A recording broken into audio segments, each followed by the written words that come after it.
Let's go. ঘটনাটি চুয়াডাঙ্গা জেলার আলমডাঙ্গার বশির মিয়ার সাথে 1978 সালের দিকে ঘটেছিল। বশির মিয়ার তখন আনুমানিক বয়স ছিল 23 কি 24 বছর।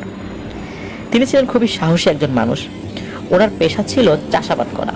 ওনার নিজের কোনো জমি ছিল না, অন্যের কাছ থেকে জমি বর্গা নিয়ে চাষ করতেন এবং সেখান থেকে যে ফসল উঠতো তার একটি অংশ জমির মালিককে দিতে হতো নিয়ম অনুযায়ী। পরিবারে তিনি, তার স্ত্রী এবং 3 মাসে একটা বাচ্চা ছিল। তার মা বাবা আগেই মারা গিয়েছিলেন। তো আসুন এবার আসি মূল ঘটনায়। ঘটনা যখন ঘটে সময়টা ছিল বৈশাখ মাসের শেষ দিকে। একদিন দুপুরবেলা খবর আসে বশির মিয়ার খালা মারা গেছেন। তো খালার প্রতিবেশী একজন সাইকেলে করে এসে মৃত্যুর খবরটা দেয়। ওই সময় তো এরকম মোবাইল ফোন ছিল না 1978 সালের দিকে, যার কারণে খবরগুলো মুখে মুখেই দিতে হতো। তো সেই ব্যক্তি বশির মিয়ার আগে থেকেই পরিচিত ছিলেন বিধায় সেই ব্যক্তিকে কিছুক্ষণ অপেক্ষা করতে বলেন এবং তার সাথেই সাইকেলে করে খালার ওখানে যাবেন বলে ঠিক করেন। যেহেতু তার সন্তানের বয়স অনেক কম, তাই স্ত্রীকে বলেন যে যত তাড়াতাড়ি পারেন উনি চলে আসবেন বাসায়। তো পাশের বাসার খালাকে বলেন যে তার স্ত্রীর সাথে থাকতে, যতক্ষণ না উনি না আসেন উনি লাশ দাফন করে চলে আসবেন। তো বশির মিয়া সেই লোকের সাইকেলে করে রওনা দেন এবং বিকেলে এসে চুয়াডাঙ্গাতে পৌঁছান। এরপর খালাদের বাড়ির অন্য আত্মীয় স্বজনও আস্তে আস্তে আসতে থাকে। তো বিকেল গড়িয়ে যায়। তো এরপর লাশ দাফন করতে করতে মাগরিবের আজানও দিয়ে দেয়। লাশ দাফন করার পর খালার যেই বাড়িটা ছিল, আরো যে আত্মীয় স্বজনরা ছিল তাদের কাছ থেকে বিদায় নেন। শুরুতে তাদেরকে মানে ম্যানেজ করতে কষ্ট হয়েছিল, কারণ অনেক দূর যাবেন, থেকে যাওয়ার অনুরোধ করেছিলেন। কিন্তু উনি তো জানান যে ওনার বাচ্চাটা অনেক ছোট, ওনার স্ত্রীকে পাশের বাড়ির এক খালার দায়িত্বে দিয়ে এসেছেন, রাত্রেবেলা বাসায় যেতেই হবে, ওনাকে বাড়ি ফিরতেই হবে। আর ওনার বাড়ি ফেরার কিন্তু আরো একটা কারণ ছিল, সেটা হলো মাঠে পাকা ধান ছিল। যদি জমিতে বৃষ্টির কারণে পানি বেঁধে যায় তাহলে সকালে সেই পানিটা নিষ্কাশন করতে হবে, তাহলে বড় রকমের একটা ক্ষতি হতে পারে। তো যাই হোক, বশির মিয়ার জোরাজুরিতে শেষে সবাই তাকে বিদায় দেন। যেহেতু তার খালা বাড়ি ছিল চুয়াডাঙ্গা জেলা সদরে, তো রাত্রে আলমডাঙ্গা গামী যে গাড়ি, সেই গাড়ি খুঁজতে থাকেন, কিন্তু অনেক রাত হয়ে যাওয়ায় উনি কোনো গাড়ি পান না। তখন বশির মিয়া সিদ্ধান্ত নেন যে হেঁটেই বাড়ি যাবেন। সেই চিন্তা ভাবনা করে সোজা রেল লাইন ধরে হাঁটলে তার সময় অনেক কম লাগবে এবং বাড়ি পৌঁছানো সহজ হবে। সেই চিন্তা করে বশির মিয়া ওই রেল লাইন ধরে হাঁটা শুরু করেন। আবার চিন্তা করেন রাস্তার ভিতরে যদি কোনো চোর ডাকাত আমাকে ধরে, আমার কাছে তো নেওয়ার মতো আর কিছুই নাই, সুতরাং হারানোর কোনো কিছু ভয় নাই। আর উনি তো রাত বেরাতে মাঠে ঘাটে কাজ করে অভ্যস্ত, ভয় ডর একটু কমই আছে ওনার। উনি চুয়াডাঙ্গা থেকে রেল লাইন ধরে হাঁটা শুরু করেন আলমডাঙ্গার দিকে।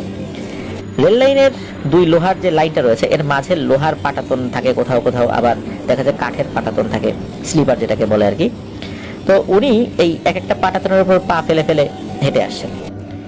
চারদিকে আশেপাশে মাঠ, এমন একটা জায়গায় চলে আসেন আশেপাশে কোনো ঘর বাড়িও দেখা যাচ্ছে না। তো এভাবে হাঁটতে হাঁটতে বশির মিয়া একটা সময় দেখতে পান যে রেল লাইনের পাশে মাটির রাস্তা গেছে একটা জায়গায় এসে। সব জায়গায় যে রাস্তা ছিল তা না। তো এর মাঝে সন্ধ্যার পরে কিন্তু বৃষ্টি হয়েছিল। মূলত বৃষ্টি হওয়ার কারণে তার মাথায় কিন্তু একটা জিনিস কাজ করে যে আমার জমিতে পানি বেঁধে গেল কিনা। তো বৃষ্টি হওয়ার কারণে রাস্তার কিছু কিছু জায়গায় কাদা পানি এগুলো হয়ে গেছে আর কি।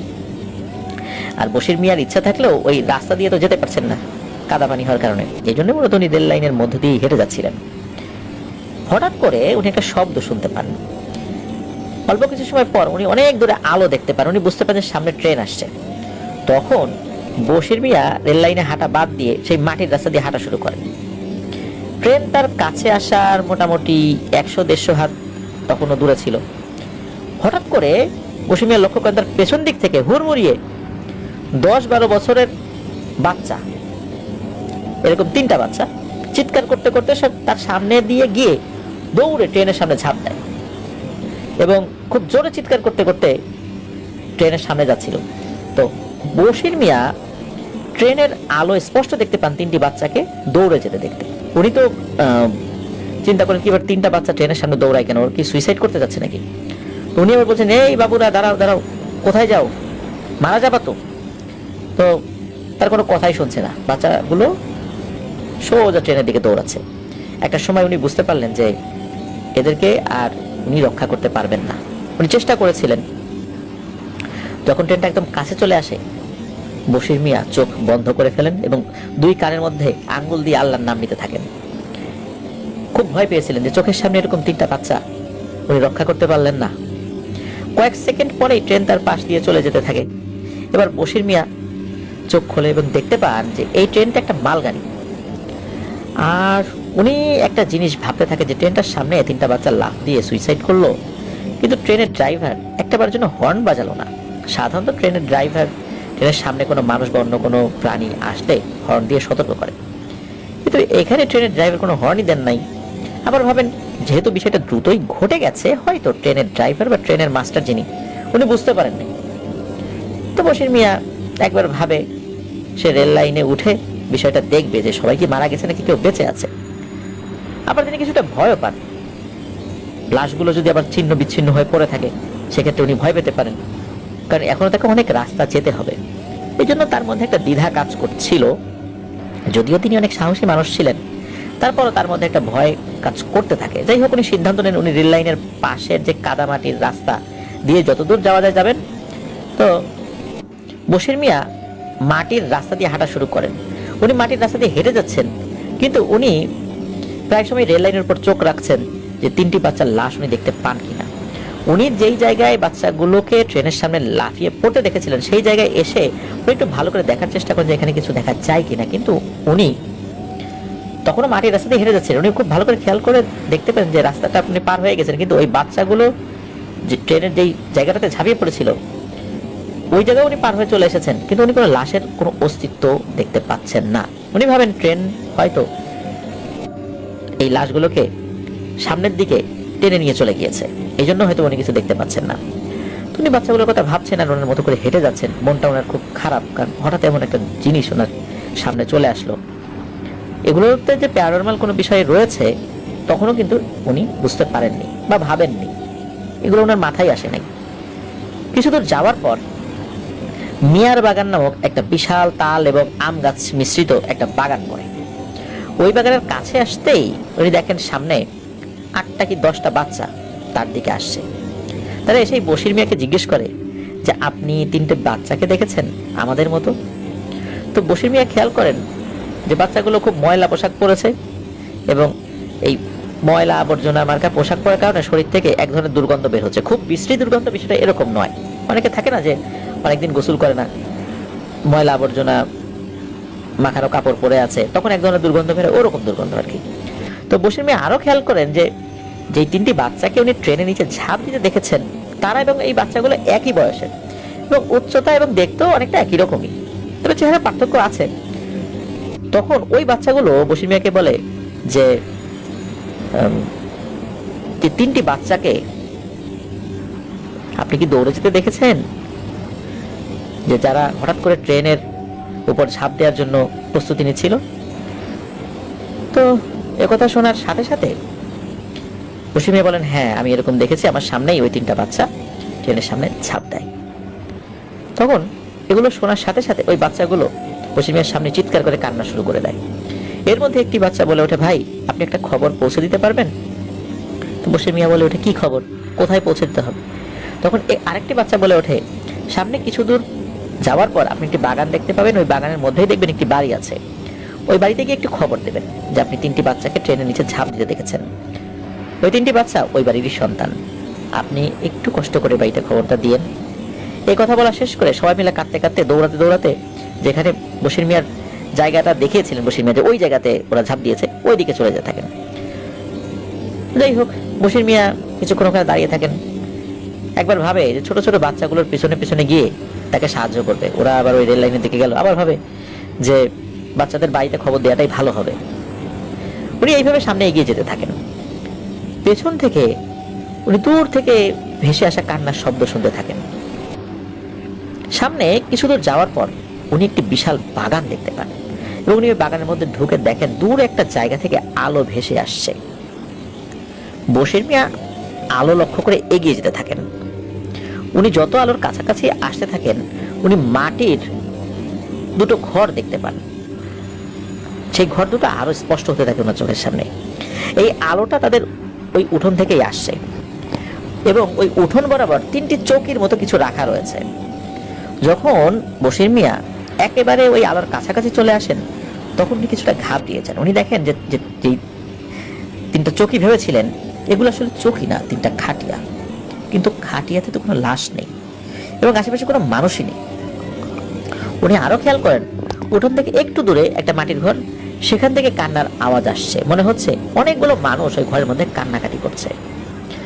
উনি একটা বিষয় চিন্তা করেন যে আচ্ছা, আমাকে এই বাড়িতে এসে তিনটা বাচ্চার খবর দিতে বললো, তা আমি আসছি এখানে, তাহলে কি আমার আগেই অন্য কেউ এসে খবর দিয়েছে যার কারণে তারা কান্নাকাটি করছে?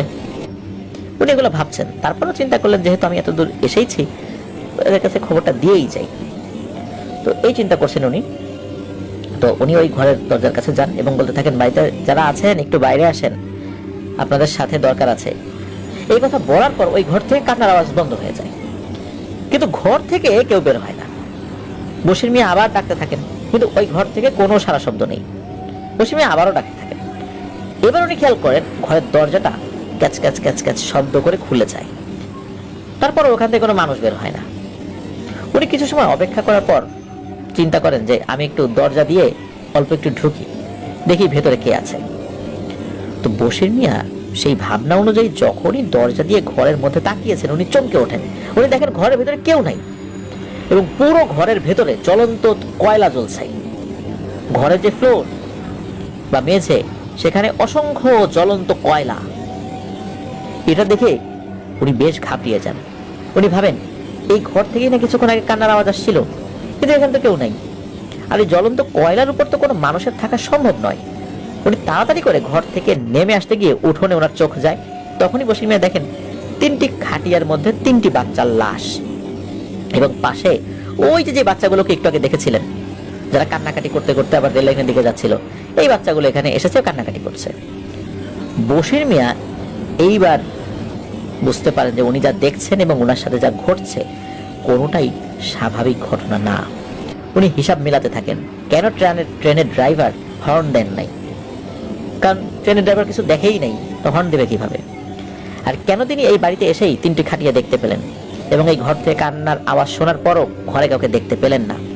ঘরের ভেতরে কয়লার আগুন দেখলেন এবং এত দ্রুত লাশ নিয়ে এসে এই খাটিয়ার উপর রাখাও তো সম্ভব নয়। উনি বুঝতে পারেন যে উনি ভয়ানক কোনো কিছুর পাল্লায় পড়েছেন। বশির মিয়া সিদ্ধান্ত নেন যে উনি যে বুঝে ফেলেছেন যে এরা সবাই মানুষ না, অন্য জগতের বাসিন্দা, এইটা তাদের বুঝতে দেবে না। যেভাবেই হোক ফজরের আজান পর্যন্ত তাদের সাথে থাকতে হবে, ওদের মতো করে চলতে হবে, না হলে এদের থেকে বেঁচে ফেরা যাবে না। আর এমনিতেও বশির মিয়া সাহসী মানুষ ছিলেন। তো উনি আস্তে আস্তে খাটিয়ার কাছে যান এবং বাচ্চাগুলোকে বলেন যে আমি তো বাড়িতে এসে কাউকে পেলাম না। তখন বাচ্চাদের মধ্যে একজন কান্না থামিয়ে বলে ওঠে, বাড়ির লোকজনের আসতে দেরি হবে, আমরা একজনকে খবর পাঠিয়ে দিয়েছি, আপনি আমাদের সাথে একটা কাজ করে দিবেন। তখন বশির মিয়া বলেন, কি কাজ করতে হবে? তখন তারা বলে যে আপনি এই তিনটি লাশের জন্য তিনটি কবর খুঁড়ে দিতে পারবেন।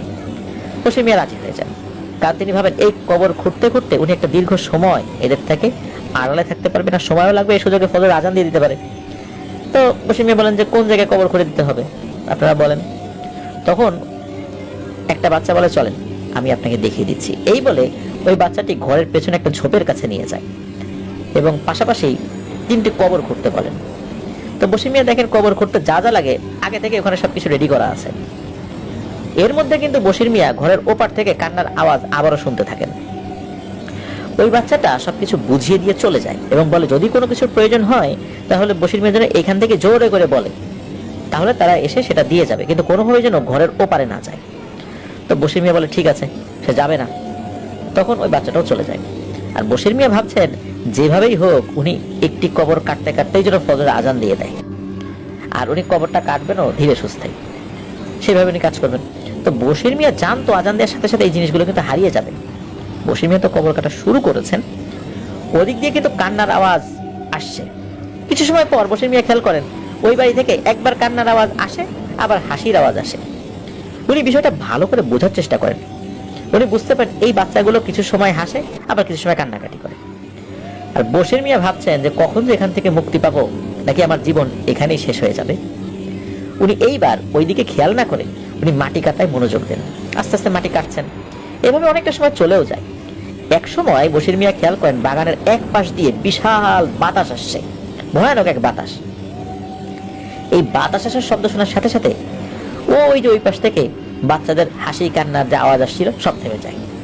উনি কবরের মাটি কাটা বাদ দিয়ে মাটির উপর দাঁড়িয়ে যান যে এমন বাতাস আসছে এখানে, ব্যাপারটা কি? তো হঠাৎ করে বাতাসটা থেমেও যায় এবং অল্প কিছু সময় পর বাগানের ভেতর থেকে কিছু একটা আসার শব্দ পাচ্ছেন, কোনো কিছু ভেঙে চুরে আসছে ওই দিকটাতে। তো উনি কোদাল নিয়ে দাঁড়িয়ে যান। হঠাৎ করে দেখেন বিশাল আকৃতির দুটো সাপ ওনার দিকে তেড়ে আসছে, ভয়ানক সাপ। এত বড় সাপ উনি জীবনে কখনো দেখেন নাই। আর এটা দেখে উনি খুবই ভয় পান। উনি বুঝতে পারেন যে এরা আসলে কোনো স্বাভাবিক সাপ নয়, কারণ স্বাভাবিক সাপ এত বড় হবে না। উনি ওই সাপ দুটি দেখছেন, ভয়ও পাচ্ছেন। যখন দেখছেন সাপ দুটি কাছাকাছি চলে এসেছে, তখন বশির মিয়া কান্নাকাটি শুরু করে দেয়, হাত জোর করে বলে যে আপনারা আমার সাথে এমন করছেন কেন? আমি যদি কোনো অন্যায় করে থাকি আমাকে ক্ষমা করে দেন। আমার 3 মাসের একটা শিশু বাচ্চা আছে, আমাকে আমার সন্তানের কাছে এবং আমার স্ত্রীর কাছে যেতে দেন।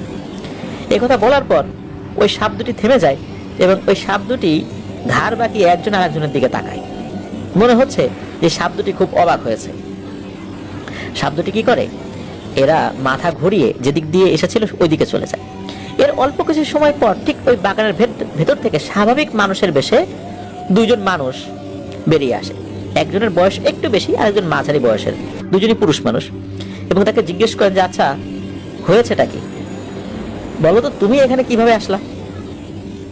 তখন বশির মিয়া ওই 2 জনকে বলেন যে এই বাড়িতে 3টি বাচ্চা মারা গেছে আর অন্য বাচ্চারা আমাকে কবর খুঁড়ে দিতে বলেছে, আমি সেটাই করছি। তখন ওই 2 জন ব্যক্তি বলে তুমি আমাদের সাথে চলো, তোমার কোনো ভয় নেই। এদিকে কিন্তু ওই বাতাস আসার পর থেকেই ওই বাড়ির ভেতরে হাসি কান্নার আওয়াজ কিন্তু বন্ধ হয়ে গেছিল, নতুন করে আর কোনো আওয়াজ আসেই নাই। তখন বশির মিয়াকে সাথে করে ওই 2 জন ব্যক্তি ওই বাড়ির উঠোনে আসে এবং দেখে যে ওখানে 12 থেকে 13টি বাচ্চা ছেলে দাঁড়িয়ে আছে। ওখানে কিন্তু কোনো খাটিয়া নাই, আর ভয়ে সব কয়টা বাচ্চা ঠক ঠক করে কাঁপতেছে। এর মধ্যে বৃদ্ধ যিনি একটা ছেলেকে কাছে ডাকেন এবং তার কাছে জিজ্ঞেস করেন কি হয়েছে বলো। এই লোকটা এইখানে কিভাবে আসলো? তার তো একা একা এখানে আসার কথা না, সত্যি করে বলো ঘটনা কি? তখন ওই বাচ্চাটি ওই বৃদ্ধকে সবকিছু খুলে বলে। ওই বাচ্চার মুখ থেকে সব কথা শোনার পর ওই মাঝ বয়সী যেই মানুষটা ছিল উনি ঘরের ভেতরে চলে যান এবং সাথে করে বেতের মতো কিছু একটা নিয়ে আসেন, যেটা লাঠি বলা চলে, আবার শক্ত বলতে যে একটা গাছের ডাল যেরকম শক্ত হয় ওরকম না, বেত তো বাঁকানো যায়, তো ওই রকমের একটা। উনি এই জিনিসটা নিয়ে এসে প্রত্যেকের পিঠে সজোরে একটি করে বাড়ি মারে, কিন্তু 2টা বাচ্চাকে মারে নাই। আর সব বাচ্চাগুলোকে বশির মিয়ার সামনে নিয়ে আসে এবং ওই বাচ্চাগুলোকে বলে একসাথে তোমরা বশির মিয়ার কাছে ক্ষমা চাবা। বাচ্চারা বশির মিয়ার কাছে ক্ষমা চান। তখন ওই 2 ব্যক্তি বশির মিয়াকে বলেন যে আপনি এই বাচ্চাগুলোকে ক্ষমা করে দেন, ওরা আসলে বুঝতে পারে নাই, ছোট তো, জ্ঞান বুদ্ধি অতটা হয়নি, আসলে আমাদেরই ভুল, আমরাও ওদেরকে আসলে ওইভাবে শিক্ষা দিতে পারিনি। তখন বশির মিয়া বলেন যে আচ্ছা ঠিক আছে, আমি ওদেরকে ক্ষমা করে দিলাম। ওই যে বৃদ্ধ যিনি, ওই বৃদ্ধ তখন বলে ওঠেন যে আপনাকে আমরা ওই রেল লাইনের যেই জায়গা থেকে নিয়ে এসেছিল ওরা পথ দেখিয়ে আমাদের এই জগতে, আপনাকে ওইখানে পৌঁছে দিয়ে আসছি।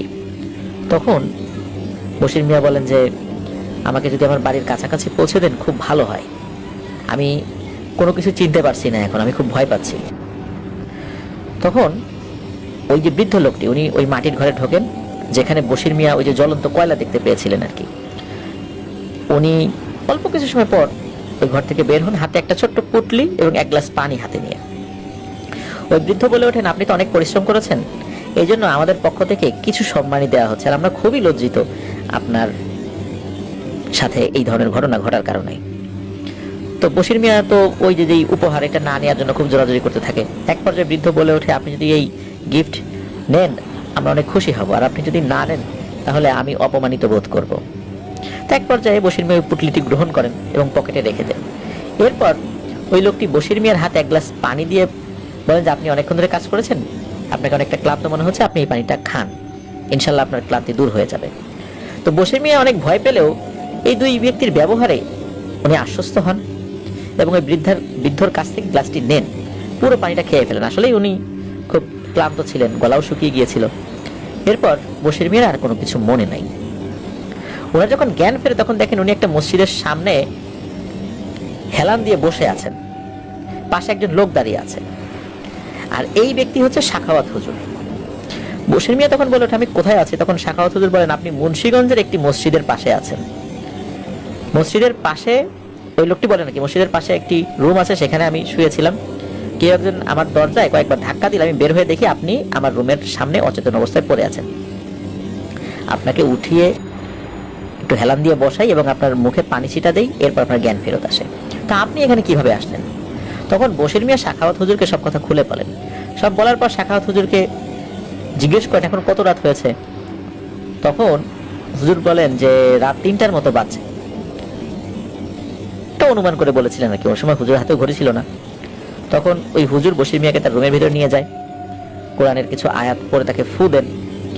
আর ওই হুজুর বলেন যে আপনি মনে হয় ভালো জিনেদের কবলে পড়েছিলেন, আশা করা যায় ইনশাল্লাহ আপনার কোনো সমস্যা হবে না। তো ওই রাতেই বশির মিয়া তার পকেট থেকে সেই পুটলিটা বের করেন এবং পুটলির মুখ খোলেন। আর বশির মিয়া এবং সাখাওয়াত হুজুর একসাথে দেখেন ভেতরে অনেকগুলো খুচরো পয়সার কয়েন রয়েছে আর কি। তো গুণে দেখা গেল সব মিলিয়ে 100 টাকা আছে। তো 1978 সালের দিকে 100 টাকা মানে কিন্তু অনেক টাকা। সাখাওয়াত হুজুর পয়সা বের করার পর পুটলিটা হাতে নিয়ে দেখেন যে এটি এক ধরনের চামড়া দিয়ে তৈরি করা। তো সাখাওয়াত হুজুরের ভাষ্য মতে সম্ভবত ভেড়া বা ছাগলের চামড়া দিয়ে তৈরি। তো ওনার আবার এই ব্যাগটা খুব পছন্দ হয়, মানে এই পুটলিটা। তো উনি বলেন যে ভাই আপনি কি এটা আমার কাছে বিক্রি করবেন? আমার কাছে 5 টাকা আছে, আপনি আমার কাছে এই 5 টাকা মিনিটে বিক্রি করতে পারেন। তো বশির মিয়া বলেন যে আচ্ছা ঠিক আছে দেন। 5 টাকার বিনিময়ে হুজুর পুটলিটা বশির মিয়ার কাছ থেকে কিনেন। তো বশির মিয়া টাকার বিনিময়ে যে শুধু দিয়েছেন বিষয়টা এমন নয়, ওই হুজুর এত রাতে তাকে সাহায্য করেছেন, এই জন্য তিনি জিনিসটা তাকে দেন। আর হুজুরের কাছে ওই সময় 5 টাকাই ছিল, এই জন্য 5 টাকা তাকে দিয়ে দেন। তো বশির মিয়া সকাল পর্যন্ত অপেক্ষা করেন, সকাল হলে সাখাওয়াত হুজুরের কাছ থেকে বিদায় নিয়ে উনি চলে যান।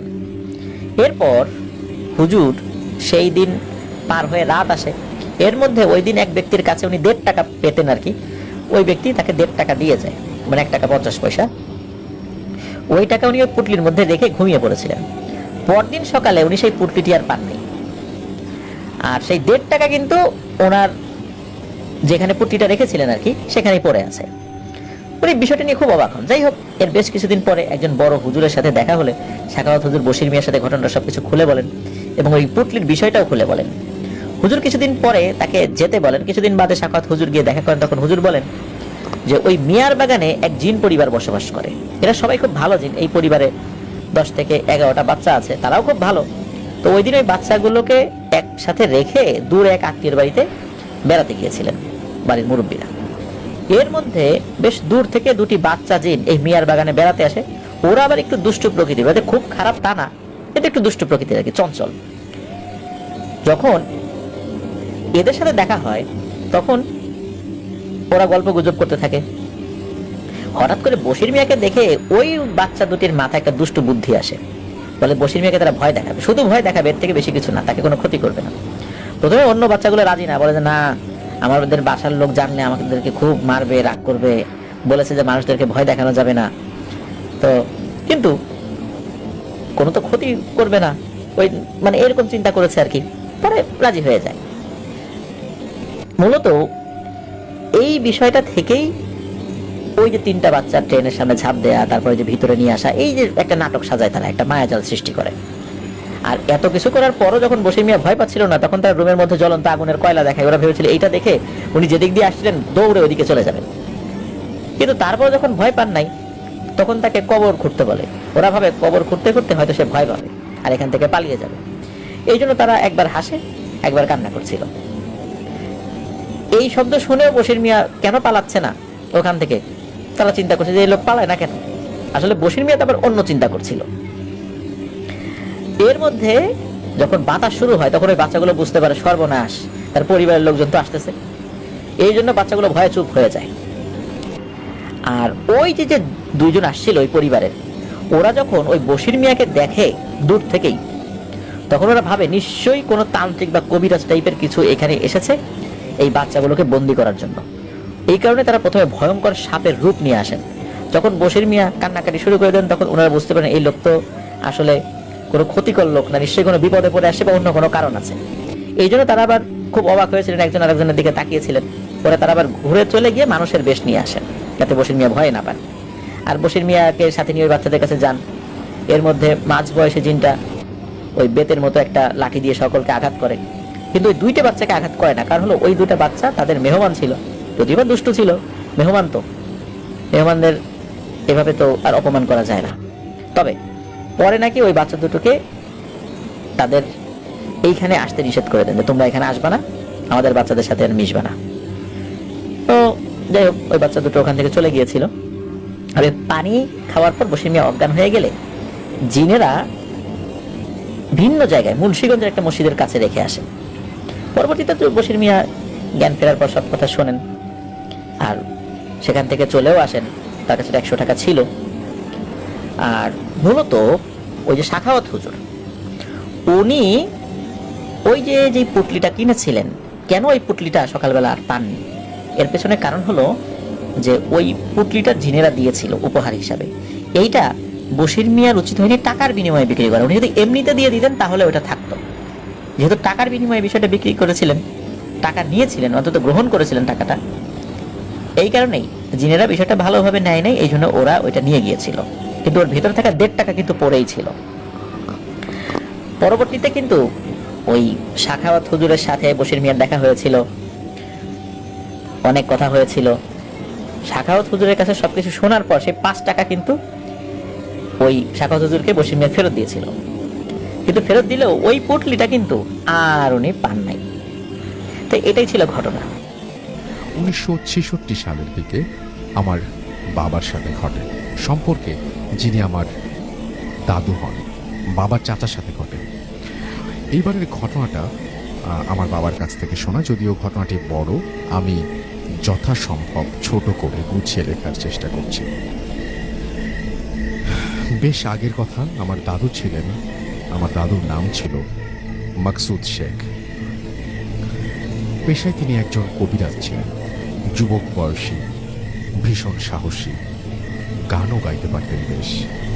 গ্রামের গানের আসর প্রতি বছরই তিনি সেখানে গান গাইতেন। সবুজ গ্রাম, মাঠের শেষ প্রান্তে ছিল দাদুর বাড়ি।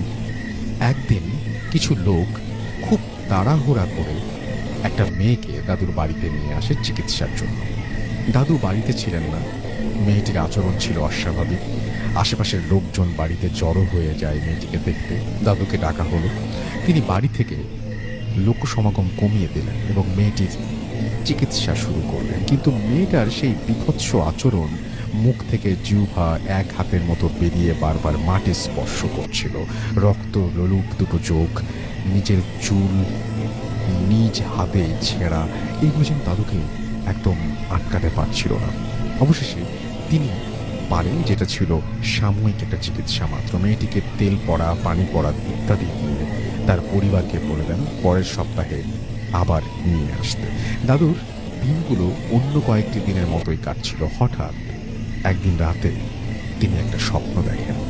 স্বপ্নে তার সামনে বিভৎস, কুৎসিত, বিকৃত চেহারার মাঝ বয়সী এক নারী অবয়ব উপস্থিত হয় এবং বলে, আমাকে ওর থেকে আলাদা করিস না, এতে তোর অমঙ্গল হবে। ঘুম ভেঙে যায় দাদুর এবং বিষয়টা সাধারণভাবে নিয়ে উড়িয়ে দেন। ঠিক তার পরদিন রাতে আমার দাদি একটি স্বপ্ন দেখেন, যেখানে একটি বিকৃত নারী অবয়ব উপস্থিত হয়ে আমার দাদিকে বলে যায়, তোর স্বামীকে বলে দিস আমাকে ওর থেকে আলাদা না করতে। সকালে বিষয়টা দাদুর সঙ্গে শেয়ার করে এবং তিনি দাদিকে বলেন, ওটা কোনো ব্যাপার না, ঘুম ভালো হয়নি তোমার, এজন্যই এমনটা দেখছো। তিনি দাদিকে কিছু নিয়ম কানুন বলে দেন এবং ঘুমানোর আগে তাকে এগুলো পালন করতে বলে দেন। দিনকাল ভালোই চলছিল। 7 দিন পরে সেই মেয়েটিকে দাদুর কাছে আনা হয়। মেয়েটির অবস্থা বেশ বাজে ছিল। আমার দাদু তা ভালোভাবে বুঝতে পারলেন। তার কবিরাজি দক্ষতা ব্যবহার করে তিনি দেখলেন মেয়েটির সঙ্গে একটা জিন আছে, যেটা ছিল একটা মহিলা জিন। তার পরিবারকে কথাটা জানানো হলে তার দাদুর ওপর চিকিৎসার ভার দেন তারা। টুকটাক এইসব জানতেন দাদু। বেশ কিছু সময় ধরে কবিরাজি চালিয়ে জিনটাকে বিদায় করলেন তিনি এবং কে জানতো যে বিদায় করা ওই চিনটি আমার দাদুর সংসার জীবন এক সময় কাল করে দেবে, কাল হয়ে আসবে। আমার দাদি ছিলেন গর্ভবতী। কোনো একটা কারণে আমার দাদি একদিন রাতে বাইরে আসলেন, হাতে হ্যারিকেনের আবছা আলো। সে আলোয় তিনি উঠোনের পাশে থাকা সজনে গাছের নিচে কিছু একটা দেখতে পেলেন। গোয়ালের গরু টরু হতে পারে ভেবে তিনি একটু কাছে এগিয়ে দেখার চেষ্টা করলেন। কাছে গিয়ে তিনি যা দেখলেন এর পেছনে কোনো যুক্তি খাটে না। তিনি দেখলেন সজনে গাছের নিচে বসে আছে তার রাতের স্বপ্ন দেখা সেই বিভৎস নারীর অবয়বটি, যার গলায় ছিল লাল লাল গোল ছোপ, রক্তের মতো চোখ। এক দৃষ্টিতে তাকিয়ে আছে দাদির দিকে। এই দৃশ্য দেখে দাদি আর নিজেকে ঠিক রাখতে পারলেন না, চিৎকার দিয়ে জ্ঞান হারান তিনি। জ্ঞান ফিরলে তার সাথে ঘটে যাওয়া সবকিছু তিনি খুলে বলেন। পরদিন দাদু তার বাড়ি বন্ধ করে দেন। এরপর বেশ কিছুদিন তেমন কিছু আর হয়নি। একদিন রাতে দাদি পেটে খুব ব্যথা অনুভব করেন। প্রথমবারের মতন বাচ্চা প্রসব করেন তিনি। দাইমা বাচ্চা হাতে নিয়ে নিজেই অবাক। বাচ্চাটি ছিল মৃত এবং তার গলায় ছিল লাল লাল ছোপ, চোখ দুটো ছিল রক্তের মতো লাল, যেন দাদির সেই রাতে সজনে গাছের নিচে দেখা সেই নারীর অবয়বের একটি মূর্তি। পরিবারের শোকের ছাপ, তাড়াতাড়ি দাফন কার্য শেষ করা হয় বাচ্চাটার। এই মর্মান্তিক ঘটনার পর 2-3 মাস সবকিছু স্বাভাবিক ছিল। একদিন পাশের গ্রামের একটা পালা গানের মঞ্চে ডাক পান দাদি। সময় মতো সেখানে উপস্থিত হন। অনুষ্ঠান শেষ করে মাঝরাতের দিকে বাড়ির উদ্দেশ্যে রওনা করলেন। কে জানতো ওই রাতে আশাতীত একটা ভয়ঙ্কর ঘটনা ঘটে যাবে তার সাথে। বাড়ি ফেরার পথ ছিল একটা নদীর রাস্তা ধরে ওই রাতে খেয়া ঘাটে পৌঁছালেন দাদু। একটা মাত্রই ঝিমিয়ে ঘাটে ছিল। নদী পার হলেন তিনি। নদীর অদূরে ছিল একটা শ্মশান ঘাট, যেটার সামনে থেকে বাড়ি আসতে হতো। শ্মশান ঘাট পার হলেন। ঘুটঘুটে অন্ধকার, নিস্তব্ধতা বিরাজ করছিল চারিদিকে। হাতে 3 ব্যাটারির একটা টর্চ নিয়ে এগিয়ে যাচ্ছিলেন। হঠাৎ তিনি নাকে খুব বাজে একটা গন্ধ পেলেন এবং অনুভব করলেন তার পেছনে কেউ একজন আছে। হতে পারে গ্রামের অন্য কেউ, এটা ভেবে টর্চটা ঘুরিয়ে মারেন, কিন্তু কিছুই দেখতে পান না। তার মনের মধ্যে একটা কামড় দিয়ে উঠল। জলদি দোয়া পড়ে নিজের শরীরটা বন্ধ করে নেন এবং আবার বাড়ির পথে যাত্রা শুরু করেন। কিন্তু তার মধ্যে একটা অস্বস্তি কাজ করেই যাচ্ছিল। মাঠের শেষে ছিল কাঁঠালতলার সেই বিরাট বাগান। দিনের বেলা একা সেখানে কেউ চায় না, আর রাতের বেলা ওখান দিয়ে আসা রীতিমতো অসম্ভব। দাদুর চলাচল ছিল ওই রাস্তা দিয়ে, তবুও ওই রাতে ওখান দিয়ে যেতে হবে এটা ভেবেই নিজে নিজে একটু ঘাবড়ে যাচ্ছিলেন। কি আর করার, রাত্রি অনেক হয়েছে। অল্প সময়ে বাড়ি যেতে হলে সেই রাস্তায় ধরতে হবে। তাই বেশি কিছু না ভেবে ওই রাস্তা দিয়ে বাড়ির পথে যাত্রা শুরু করলেন। বেশ কিছু দূরে এগিয়ে যাবার পর তার নাকে তিনি গন্ধটা পেলেন। গন্ধটা স্বাভাবিক থেকে তীব্রতর হতে লাগলো। তিনি নিজেকে বোঝাতে চাইলেন, না, এটা এমন কিছু না, কিন্তু ভয় তাকে জাপটে ধরেছিল চারিদিক থেকে। পেছন থেকে এবার অদ্ভুত কিছু আওয়াজ তার কানে আসলো।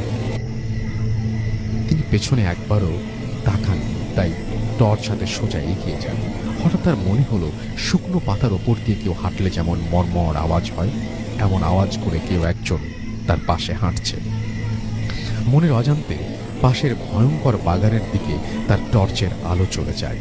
টর্চের আলোয় তিনি যা দেখতে পান তা হয়তো সেটাই তার জন্য ওই রাতে অপেক্ষা করছিল। হালকা আলোতে তিনি দেখতে পেলেন পাশের একটা কবরের মাটি ভেঙে কিছু একটা বের হয়ে আসছে। শিয়াল টিয়াল হবে হয়তো, এটা ভেবে নিলেন তিনি, কিন্তু না, ওটা আর কিছুই ছিল না। ওটা ছিল দাদুর স্বপ্নে দেখা সেই বিভৎস নারীর অবয়বটি। দাদু বুঝতে বাকি রইল না আজ খুব খারাপ কিছু ঘটতে চলেছে তার সাথে। হঠাৎ করে লাইটটা হাত থেকে পড়ে বন্ধ হয়ে যায়। ভয়ে একদম গ্রাস করে ফেলে তাকে। কি করবেন ভেবে পাচ্ছিলেন না। ঘুটঘুটে অন্ধকারের মাঝে নিজেকে অসহায় মনে হলো। এইবার সেই নারী অবয়বটি বলতে থাকলো, তোকে বলেছিলাম আমাকে ওর থেকে আলাদা করিস না। কণ্ঠটি হালকা থেকে প্রখর হতে লাগলো, যেন ওটা কাছে এগিয়ে আসছিল। এবং তাই হলো যেটা দাদু অনুমান করছিলেন। পেছন থেকে চাপটে ধরে দাদুকে অবয়বটি। অনেক চেষ্টা করেও নিজেকে ছাড়াতে পারছিলেন না। আল্লাহকে বারবার স্মরণ করছিলেন এবং নিজেকে অবয়বের হাত থেকে আলাদা করার চেষ্টা করছিলেন, কিন্তু না, কিছুতেই কিছু হচ্ছিল না। বারবার ওনার পিঠের ওপর চাপ সৃষ্টি করছিল অবয়বটি। এই বুঝি তার দেহ থেকে প্রাণটা বেরিয়ে যায়, নিস্তেজ হয়ে যান তিনি। বাঁচার শেষ চেষ্টাটা করবেন এটা ভেবে আল্লাহু আকবার বলে জোরে ঝাঁকি দিয়ে নিজেকে ছাড়ানোর চেষ্টা করেন, কিন্তু মুহূর্তের জন্য নিজেকে হালকা মনে হলো। শরীরের ওপর বোঝাটা বোধহয় আর নেই। দৌড় শুরু করলেন তিনি। কোন দিক দিয়ে দৌড়াচ্ছেন জানেন না, কতটা সময় নিয়ে দৌড়াচ্ছেন তাও মনে নেই। মনে আছে জ্ঞান হারানোর আগে উনি সামনে হালকা আলো দেখতে পেয়েছিলেন। পরের দিন নিজেকে নিজের বিছানায় আবিষ্কার করলেন। তার পাশে অনেক লোকজন, তাই তার দিকে সবাই তাকিয়ে আছে। রাতের ঘটনাটা খুলে বললেন তিনি। প্রাণে বাঁচলেও নিজের কোমরের বল হারান তিনি। শরীরের বিভিন্ন স্থানে ক্ষতের সৃষ্টি হয়। পরে এলাকার এক স্বনামধন্য কবিরাজের কাছে দাদুকে নিয়ে গেলে তিনি বলেন, মেয়েটির কাছ থেকে ওই জিনটি আলাদা করার জন্য এত কিছু ঘটছে, এমনকি আমার দাদির সন্তান নষ্ট হওয়া ওই জিনটিই দায়ী। পরের ওই কবিরাজ সেই বিভৎস নারী জিনটিকে আটকান এবং তাকে একটি বোতলে ভরে ভৈরব নদীর পানিতে ফেলে দেন। এরপর অনেক বছর জীবিত ছিলেন দাদু। জীবনে চলার পথে আর কখনো সোজা হয়ে দাঁড়াতে পারেন। কোমরের ওপরের অংশ বাঁকা হয়েছিল তার। মাথার নিচের দিকে ঝুঁকে লাঠি ভর করে হাঁটতে হতো তাকে। এরপর তিনি অনেক বছর জীবিত ছিলেন। 4 সন্তানের বাবাও হয়েছিলেন। তার সাথে তার পরিবারের সাথে এমন আর কখনো হয়নি। এই ছিল ঘটনা। ধন্যবাদ। স্থানীয়ভাবে উনি অত্যন্ত ভালো একজন মানুষ। ওনাকে সবাই বেলাল হুজুর নামেই চেনে। আমি 2013 সালের দিকে যখন ঢাকার নবাবগঞ্জ উপজেলায় অবস্থান করতাম, তখন আমি আমার বোনের বাসায় থেকে ইউনিভার্সিটিতে আসা যাওয়া করতাম আর কি। তো তখন ওখানে বিভিন্ন মানুষের সাথে আমার পরিচয় হয়েছিল। আর ওইখানে অত্যন্ত ভদ্র একজন মানুষ হিসেবে বেলাল হুজুর খুব সুপরিচিত ছিলেন। ওনার বাড়ি আসলে ভোলা জেলায়। উনি ওখানে একটা মহিলা মাদ্রাসার মোহতামিম বা প্রধান শিক্ষকের দায়িত্ব পালন করছিলেন। আর ওই মাদ্রাসার সাথেই একটি মসজিদ রয়েছে, ওই মসজিদের উনি পেশ ইমাম ও খতিব ছিলেন। তো আমি ওয়াক্তীয় নামাজ ওই মসজিদে পড়তে যেতাম। আর ওই মসজিদে পড়তে যাওয়ার কারণে ওখানকার ওই বেলাল হুজুরের সাথে আমার একটা ভালো সম্পর্ক গড়ে ওঠে। ওনার সাথে বিভিন্নভাবে আমি কথা বলি, যদিও বা উনি শুরুতে ওনার কোনো বিষয়ে উনি সহজে বলতে চাইতেন না যে উনি কোনো বিষয় জানেন বা কি। তো ওখানে আর একজন ভাই আছে, ওই এলাকাতেই বাড়ি। তো তার নাম হচ্ছে শাকির ভাই। শাকির ভাই কথা প্রসঙ্গে আমাকে বলেন যে বেলাল হুজুরের কাছে কিন্তু 2 জন জিন আসে। তা আমি খুব অবাক হলাম যে তাই নাকি। তো ওনার সাথে কথা প্রসঙ্গে জিজ্ঞেস করলাম, যদিও বা শুরুতে উনি কিছুতেই বলতে চাইতেন না। পরে অবশ্য আমার কাছে স্বীকার করেন যে হ্যাঁ। তো বিভিন্নভাবে আলোচনা। তখন আমি মানে কেবল ভূতে ফেমে যাওয়া শুরু করেছি এমন একটা সময় আর কি। 2013 সালে প্রথম একবার গিয়েছিলাম, তারপরে আবার গিয়েছিলাম এরপরের সময়টা আর কি। তখন মোটামুটি আর কি ভয়ের গল্পগুলো আমি সংগ্রহ করা শুরু করেছি। তো ওই সময় ওনাকে আমি জিজ্ঞাসা করি যে আপনার সাথে কোনো ভয়ঙ্কর ঘটনা ঘটেছে? তো উনি বলে যে অগণিত অগণিত এত ঘটনা ঘটেছে যে উনি আসলে বলে শেষ করতে পারবেন না। তো ওনার কাছ থেকে সংগ্রহিত কিছু ঘটনা, যেটা ওনার নিজের সাথে ঘটেছে, অন্যের সাথে না, উনি নিজে ফেস করেছেন, এমন কিছু ঘটনা আমাকে শেয়ার করেছিলেন যেগুলো আমি ভূতে ফেমে বলেছিলাম। এর মধ্যে ওনার কাছ থেকে সংগ্রহ করা প্রথম যে ঘটনাটি, এই ঘটনাটি এখন আপনাদের সাথে আমি শেয়ার করতে যাচ্ছি। তো ঘটনাটির সময়কাল ছিল 1991 বা 92 সালের দিকে। আপনারা জানেন বাংলাদেশের একমাত্র দ্বীপ জেলা, মানে যেই জেলাটা একটা দ্বীপ, সেটা হচ্ছে ভোলা। তো ভোলায় অসংখ্য দ্বীপ রয়েছে, যেমন চর আলেকজান্ডার, তারপর চর কুকরি মুকরি, এরকম অসংখ্য দ্বীপ রয়েছে, চর জব্বার। তো এর মধ্যে একটি দ্বীপ হচ্ছে চর জব্বার। তো ওই চর জব্বারে উনি ওনার এক আত্মীয়ের বাড়িতে বিয়ের দাওয়াত খেতে গিয়েছিলেন। তো তখনও উনি বিয়ে শাদী করেননি। তো ওই চর জব্বারে উনি বিয়ের অনুষ্ঠান থেকে ফিরছিলেন। আসলে ওই আত্মীয়টা এতটা ক্লোজ আত্মীয় ছিল না যে ওখানে রাতের বেলা থাকবেন, মানে আত্মীয় জাস্ট কিছুটা দূর সম্পর্কের, এমনটা আর কি, যে দাওয়াত খেয়ে ওখান থেকে চলে আসবেন। রাতে থাকার মতো ওনার আসলে কোনো রকমের কোনো আয়োজন সেখানে ছিল না। তো উনি ওরকম প্রস্তুতি নিয়ে যানও নি, আর ওনার সেটা ইন্টেনশনও ছিল না যে রাত্রে সেখানে অবস্থান করবেন। আর বিয়ে বাড়িতে তো এমনি বিভিন্ন ঝামেলা, এই কারণে উনি চিন্তা করেছিলেন যে উনি দাওয়াত খেয়ে চলে আসবেন। কিন্তু দেখা গেল যে ওই মেয়ে পক্ষ তো, মানে মেয়ে পক্ষের আত্মীয় উনি, এখন জামাই আসতে অনেক দেরি করেছিল, বিভিন্ন কারণে পথে দেরি হয়ে যায়। এই কারণে বিয়ে শেষ হতে হতে বেশ অনেক সময় লেগে যায়, এবং বিয়ে শেষ হওয়ার পর কন্যাকে বিদায় দিতে দিতে অনেক দেরি হয়ে যায়। তো উনি রাতের বেলা খাবার খেয়ে উনি চলে আসবেন আর কি, দুপুরের খাবার খাওয়ার পর রাতের বেলা খাবার খেয়ে চলে আসবেন। তো এখন দেখা যাচ্ছে যে যে সমস্ত আত্মীয়রা এসেছেন তারা মোটামুটি ওখানে থাকার নিয়েতেই এসেছেন, আর যারা একটু আশেপাশে বাড়ি ছিল সবাই চলে গেছেন। এখন উনি একা মানুষ, যদিও বা কোনো কোনো আত্মীয় ওনাকে বলেছিল রাত্রে থাকার কথা, কিন্তু উনি রাজি হননি। উনি বললেন যে আমি চলে যেতে পারবো। আর ওখান থেকে ওনার যেই জায়গা, ওনার যে গন্তব্য, প্রায় 5-6 কিলোমিটার পায়ে হাঁটা পথ আর কি। সুতরাং উনি অনায়াসেই এইটাই, এতটুকু দূরত্ব, উনি এর থেকেও আরো বেশি দূরত্ব পায়ে হেঁটে অতিক্রম করেন, এইটা নিয়ে ওনার কোনো সমস্যা ছিল না। তো যাই হোক, তো উনি ওখান থেকে বিদায় নিয়ে চলে আসেন। ওই সময় ছিল বৈশাখ মাস, যে কোনো সময় কাল বৈশাখী ঝড় শুরু হয়ে যেতে পারে। তো উনি যখন রওনা দেন তখন আকাশের অবস্থাটা অতটা ভালো ছিল না। এর মধ্যে হাঁটতে হাঁটতে উনি একটা জায়গায় এসে পৌঁছান, এমন একটি জায়গায় এসে পৌঁছান যেটা সম্পর্কে উনি আগে থেকে জানতেন যে এই জায়গাটা অনেক ভয়ানক। কিন্তু রাতের বেলা যে এই জায়গা দিয়ে ওনাকে একা একা পার হতে হবে, এটি আসলে ওনার কল্পনাতেও ছিল না, এবং উনি ভুলে গিয়েছিলেন যখন ওই আত্মীয় বাড়ি থেকে বের হচ্ছিলেন। তো উনি যখন ওই ভয়ানক জায়গাটাতে আসেন, অবশ্যই এই জায়গা সম্পর্কে প্রিয় লিসেনার্স আপনাদেরকে কিছুটা বলে নেই। সেটা হচ্ছে যে এই জায়গাটি বহু আগে, বলা হয় এখানে বহু আগে একটি শ্মশান ছিল। পরবর্তীতে বিভিন্ন সময় কালের বিবর্তনে সেটা পরিত্যক্ত হয়ে গেছে, সেখানে ওই জায়গা বিক্রি হয়ে গেছে, বহু হাত ঘুরে সেটা বিভিন্ন পর্যায়ে এসেছে। পরবর্তীতে যাদের কাছে আছে তারাও এখানে কোনো ঘর বাড়ি করেননি, সেখানে বড় বড় জঙ্গল, মানে গাছের জঙ্গল হয়ে গেছে আর কি। তো বিভিন্ন কারণে মানুষ ওই জায়গাটাতে ভয় পেত, অনেকেই ভয় পেয়ে নাকি মারাও গিয়েছে। তো এই সমস্ত কারণে মানুষ সচরাচর আসলে সন্ধ্যা বা রাতের বেলা ওখানে যেত না।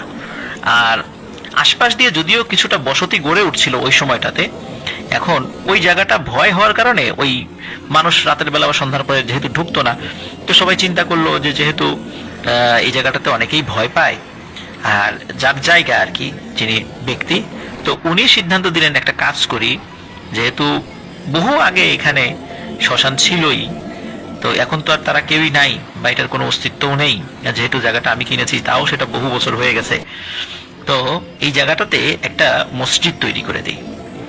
তাহলে এই যে মানুষ ভয় পায়, আশেপাশে লোকজন এখানে আসতে সাহস করে না, হয়তোবা যেহেতু 5 ওয়াক্ত নামাজে 5 বার আজান দেওয়া হবে, তো এই সমস্ত কারণে হয়তোবা এই জায়গার যে হন্টেড যে দুর্নামটা রয়েছে এটা হয়তোবা চলে যেতে পারে। এই চিন্তা করে ওখানে একটি ছোট মসজিদ দেওয়া হয়, টিনের মসজিদ, মানে টিনের ঘর, আর মাটি, মানে ওইটার যে ফ্লোর, এটা ছিল মাটির ফ্লোর আর কি, মানে মাটির আমরা যেটাকে ডোয়া বলি গ্রামে আর কি, যে মাটির ফ্লোর আর কি। আর চারদিকে টিন, মসজিদের চালাওটাও টিন, মানে মসজিদের ছাদটাও টিনের আর কি। তো এই মসজিদে উনি এর আগেও নামাজ পড়েছেন, এবং মসজিদের ইমাম সাহেবকেও বেলাল হুজুর চেনেন। তো এটা উনি জানেন যে এই ইমাম সাহেব আসরের নামাজ পড়তে আসেন ওনার 2 ছেলেকে নিয়ে, তারপরে মাগরিবের নামাজ পড়েন এবং এশা পর্যন্ত অপেক্ষা করেন ওনার 2 ছেলেকে ওই মসজিদের মধ্যেই আরবি পড়ান উনি, এবং এশার নামাজ উনি জামাতের সাথে আদায় করে এবং নামাজ পড়িয়ে আবার উনি চলে যান। ওনার সাথে একটি হারিকেন থাকে, ওই হারিকেন নিয়ে আবার 2 ছেলেকে নিয়ে চলে, আর ফজরের সময় আসেন। ফজরের সময় যখন আসেন তখনও ওনার 2 ছেলেকে সাথে নিয়ে আসেন, 1 ছেলেকে সাথে নিয়ে আসেন না, 2 ছেলেকে সাথে নিয়ে আসেন, এটা উনি জানতেন। তো উনি এই জায়গাটা যেহেতু ঢুকে গেছেন, উনি ভয় পাচ্ছিলেন, মনে মনে দোয়া দুরুদ পড়ছিলেন এবং দ্রুত পায়ে হেঁটে ওই জায়গাটা অতিক্রম করার চেষ্টা করছিলেন। এর মধ্যে কি হয়ে যায়, কাল বৈশাখী ঝড় শুরু হয়ে যায়, এমন ঝড়, তো উনি চিন্তা করছেন এখনই কোনো গাছপালা ভেঙে ওনার হয়তোবা ঘাড়ের উপর পড়বে আর কি। তো উনি দ্রুত, ওনার হাতে কিন্তু টর্চ লাইট ছিল না, উনি বিজলি চমকানোর আলো যতটুকু দেখলেন উনি মসজিদ দেখতে পাচ্ছিলেন, উনি দ্রুত ওই মসজিদের কাছে চলে যান এবং মসজিদটা তালা মারা ছিল না, জাস্ট খালি দরজার উপরে শেকল লাগানো ছিল, শেকল খুলে ভিতরে ঢুকে পড়েন। ঢুকে পড়ার পর উনি যেটি করেন সেটি হচ্ছে যে যেহেতু বাইরে প্রচন্ড ঝড় শুরু হয়েছে আর কি। উনি ভেতরে ঢুকে মানে যতটুকু ওই যে বিজলির চমকানো আলো তো আসলে মসজিদে ঢুকছিল না, যেহেতু জানালাও বন্ধ ছিল, উনি হাতড়ে হাতড়ে মসজিদের মেহরাব যেখানে থাকে আর কি, কারণ মানে গ্রামগঞ্জে মসজিদের যে মেহরাব থাকে, মেহরাব বলতে ইমাম সাহেব যেখানে নামাজে দাঁড়ান, তো ওই ওই জায়গাটা, হ্যাঁ, তো ওই আশেপাশে সাধারণত ম্যাচ মোমবাতি এগুলো রাখা থাকে, এরকম মানে একটা কমন জায়গা থাকে আর কি। তো উনি ওরকম হাতড়ে হাতড়ে সত্যি একটা ম্যাচ এবং মোমবাতি পেয়েও যান সেখানে। তো উনি সেই ম্যাচ দিয়ে মোমবাতিটি ধরানোর পরে এদিকে বাইরে তো প্রচন্ড ঝড়, এবং ঝড় কিছু সময় পরে শেষ হয়ে গেল, বৃষ্টি শুরু হয়। তো উনি চিন্তা করলেন যে কি করি। তো মসজিদের একটা তাকের উপরে কোরআন শরীফ রাখা ছিল, উনি সেই কোরআন শরীফ পড়া শুরু করেছেন। তো পড়ছেন একটা সময় কি হলো, বৃষ্টি শেষ হয়ে গেল, একদম সবকিছু স্বাভাবিক, আর বৃষ্টিও নেই, ঝড়ও নেই। উনি চিন্তা করলেন তাহলে এখন বাইরে বের হওয়া যাক, উনি এই চিন্তা করছেন। তো এদিকে কি হয়েছে যে দীর্ঘ সময় ধরে ওই বসে থাকতে থাকতে ওই যে একটু চিকন যে মোমবাতিটি ছিল, এই মোমবাতিও মানে শেষ হয়ে গিয়েছিল। তো যার কারণে উনি আর কোরআন শরীফও পড়তে পারছিলেন না। তো উনি যখন কোরআন শরীফ পড়া মূলত থামিয়ে দিয়েছিলেন, এরপরেই মানে আলো যখন নিভে গিয়েছিল, এরপরেই উনি চিন্তা করলেন যে তাহলে চলে যাই, এখন আর থেকে দরকার নেই, চলে যাই। তো উনি বাইরে বের হবেন, হঠাৎ করে উনি এক ধরনের থপ থপ থপ থপ শব্দ শুনতে পান। কাদার মধ্যে যদি কেউ পায়ে হেঁটে বেড়ায়, খালি পায়ে হেঁটে বেড়ায়, এক ধরনের শব্দ হয়, ওরকম শব্দ। তো উনি কিন্তু জানতেন যে এত রাত্রে কিন্তু এখানে কোনো মানুষ আসার কথা নয় এরকম ঝড়ের মধ্যে। তো এই কারণে উনি ভাবলেন যে কি ব্যাপার, কে এখানে। উনি আবার এটাও ভেবেছিলেন যে আশেপাশে কি আম গাছ আছে কিনা, কারণ হয়তোবা গাছ থেকে আম পড়তে পারে, আম ঝড়ের পরে আম কুড়ানোর জন্য কেউ হয়তোবা গ্রামের লোক আসতেও পারে। কিন্তু উনি ভাবলেন যে এমন ভয়ঙ্কর জায়গা যেখানে খোদ ইমাম সাহেব তার 2 ছেলেকে নিয়ে আসে, এই রাতের বেলা এখানে আম কুড়োতে আসার সাহস যে কেউ করবে না এটা নিশ্চিত। উনি মানে দরজা খুলে বের হবেন এমন সময়, মানে তার আগে এই শব্দটি উনি পাচ্ছিলেন। উনি আর দরজা খুলেন না, উনি ভেতর থেকে বলেন, এই বাইরে কে। উনি একবার শুধু বলেছেন, এরপরে বাইরে থেকে আওয়াজ ভেসে আসে, বলে তুই বাইরে বের হ। হঠাৎ করে এরকম একটা অপরিচিত লোক তার সাথে তুই তুকারি করে ওঠে, এই বিষয়টা ওনার ভালো লাগে না, এবং উনি সন্দেহ করে কি ব্যাপার, এইভাবে তো কেউ কারো সম্বোধন করে না, তো এটা নিশ্চয়ই স্বাভাবিক কিছু নয়। উনি আর দরজা খোলেন না, উনি আবার মসজিদের মধ্যে ঢুকে পড়েন। এখন সমস্যা হলো যে মসজিদের মোমবাতি তো নিভে গেছে, ওই একটা মোমই ছিল। এখন উনি সাহস করে, মানে যেহেতু ম্যাচের মধ্যে কিছু কিছু কাঠি ছিল, ওই কাঠিটা বারবার জ্বালাচ্ছিলেন, কিন্তু কাঠি কিন্তু একটা সময় শেষ হয়ে যায়, আর কতক্ষণ জ্বলবে। মসজিদের মধ্যে ঘুটঘুটে অন্ধকার হয়ে যায়। আগে তো বিজলি চমকাচ্ছিল, ওই বিজলির আলো মসজিদের ওই বেড়া এবং ওই উপরের টিনের ছাদের মাঝখানে যে ফাঁকা জায়গা থাকে, সেখান দিয়ে কিছুটা বিজলির আলোর কারণে মসজিদের মধ্যে কিছুটা আলোকিত হচ্ছিল। এখন যেহেতু বৃষ্টিও নাই, ঝড়ও নাই, চারদিকে ঘুটঘুটে অন্ধকার হয়ে যায়। এই কারণে সে কিছুই দেখতে পাচ্ছিল। যখনই ওই ম্যাচের কাঠির আলো নিভে যাচ্ছিল, সাথে সাথে অন্ধকার। আর উনি ফিল করছিলেন যে ওই যে যেই বাইরে থপথপ করে হেঁটে বেড়াচ্ছিল কেউ একজন, সে আস্তে আস্তে মসজিদের চারদিকে হেঁটে বেড়াচ্ছে। একটা সময় মসজিদের দরজা সামনে দিয়ে হাঁটতে হাঁটতে আবার জানালার পাশে যায়, জানালার পাশ দিয়ে আবার মসজিদের সামনের দিকে, মানে সামনের দিকে চলে আসে, কেমন সামনের দিকে আসতে আসতে আবার আর এক পাশে জানালার কাছে চলে আসে। এইভাবে চারদিকে ঘুরছে এবং মাঝে মাঝে বলছে, বাইরে আয়, তাড়াতাড়ি বাইরে আয়। তো উনি তো বুঝতে পেরেছে যে এইবার বাইরে বের হলে ওনার জীবিত থাকার কোনো সম্ভাবনা নেই। উনি তো কোরআনে হাফেজ, উনি জোরে জোরে দোয়া দুরুদ পড়ছেন এবং পবিত্র কোরআন তেলাওয়াত করছেন। তো কিছুক্ষণ পর দেখলেন যে ওই, বা শুনলেন যে ওই নাই, ওই শব্দটা নাই। কিন্তু এবার মনে হচ্ছে বাইরে অনেকেই আছে, শব্দ না থাকলেও মনে হচ্ছে অনেকেই আছে, কিন্তু এটা কোনো মানুষের শব্দ না। বড় মানে সিংহ, বাঘ, ভল্লুক যেরকম গর্জন করলে যেরকম শব্দ শোনা যায়, ওই রকম মনে হচ্ছে বাইরে হিংস্র জন্তু জানোয়ার অপেক্ষা করছে, তাকে খেয়ে ফেলবে বের হওয়ার সাথে সাথে। এরকম চললো বেশ খানিকক্ষণ। এর কিছু সময় পর হঠাৎ করে দরজায় ঠক ঠক ঠক ঠক আওয়াজ শুরু হয়েছে। আওয়াজ শুরু হওয়ার পর এই যে কণ্ঠে ডাকছে সেটা হচ্ছে ওনার বাবার কণ্ঠ। বলে, বেলাল বাবা বাইরে আয়, তোর সাথে কথা আছে। তখন বেলাল হুজুর কোনো কথা বলে না। এর কিছু সময় ওনার চাচা, যিনি অনেক আগে মারা গিয়েছিলেন, সেই চাচার কণ্ঠে ডাকছে, বেলাল আমি তোমার চাচা, দরজা খোলো, আমাকে ভেতরে ঢুকতে দাও। কিন্তু বেলাল হুজুর কিন্তু জানতেন যে আমার বাবাও জীবিত নেই, আমার চাচাও জীবিত নেই। এরা তাদের কণ্ঠস্বর নকল করে, মায়াজালে আবদ্ধ করে আমাকে ক্ষতি করার জন্য এখানে এসেছে। তো উনি ভয়ে একদম জড়সড় হয়ে গেছেন। উনি চিন্তা করেছেন এই আজকের রাতই ওনার জীবনের হয়তো বা শেষ রাত। এরকম প্রায় ঘন্টা খানিক চলতে থাকে। আর এইরকম এই ধরনের সিচুয়েশন যদি কারোর সাথে চলতে থাকে, প্রিয় লিসেনার্স, আপনারা নিশ্চয়ই বুঝতে পারছেন যে কারো মনের অবস্থা কেমন হয়। এর মধ্যে উনি চিন্তা করেন যে কয়টা বাজে, দেখি ফজরের আজানের কতটুকু সময়। কিন্তু সমস্যা হলো ওই মসজিদে কোনো ঘড়ি ছিল না, আর ওনার হাতেও কোনো ঘড়ি ছিল না। কারণ উনি মসজিদে ঘড়ি ছিল না, উনি ওই মোমবাতি জ্বালানোর পরে চারদিকে তাকিয়েছিলেন, উনি দেখেছেন মসজিদে কোনো ঘড়ি নেই। তো উনি বুঝতে পারছিলেন না যে আসলে মানে কয়টা বাজে, কারণ ফজরের আজান, উনি আশা করেছেন ফজরের আজান দিলে এই সমস্যা থাকবে না।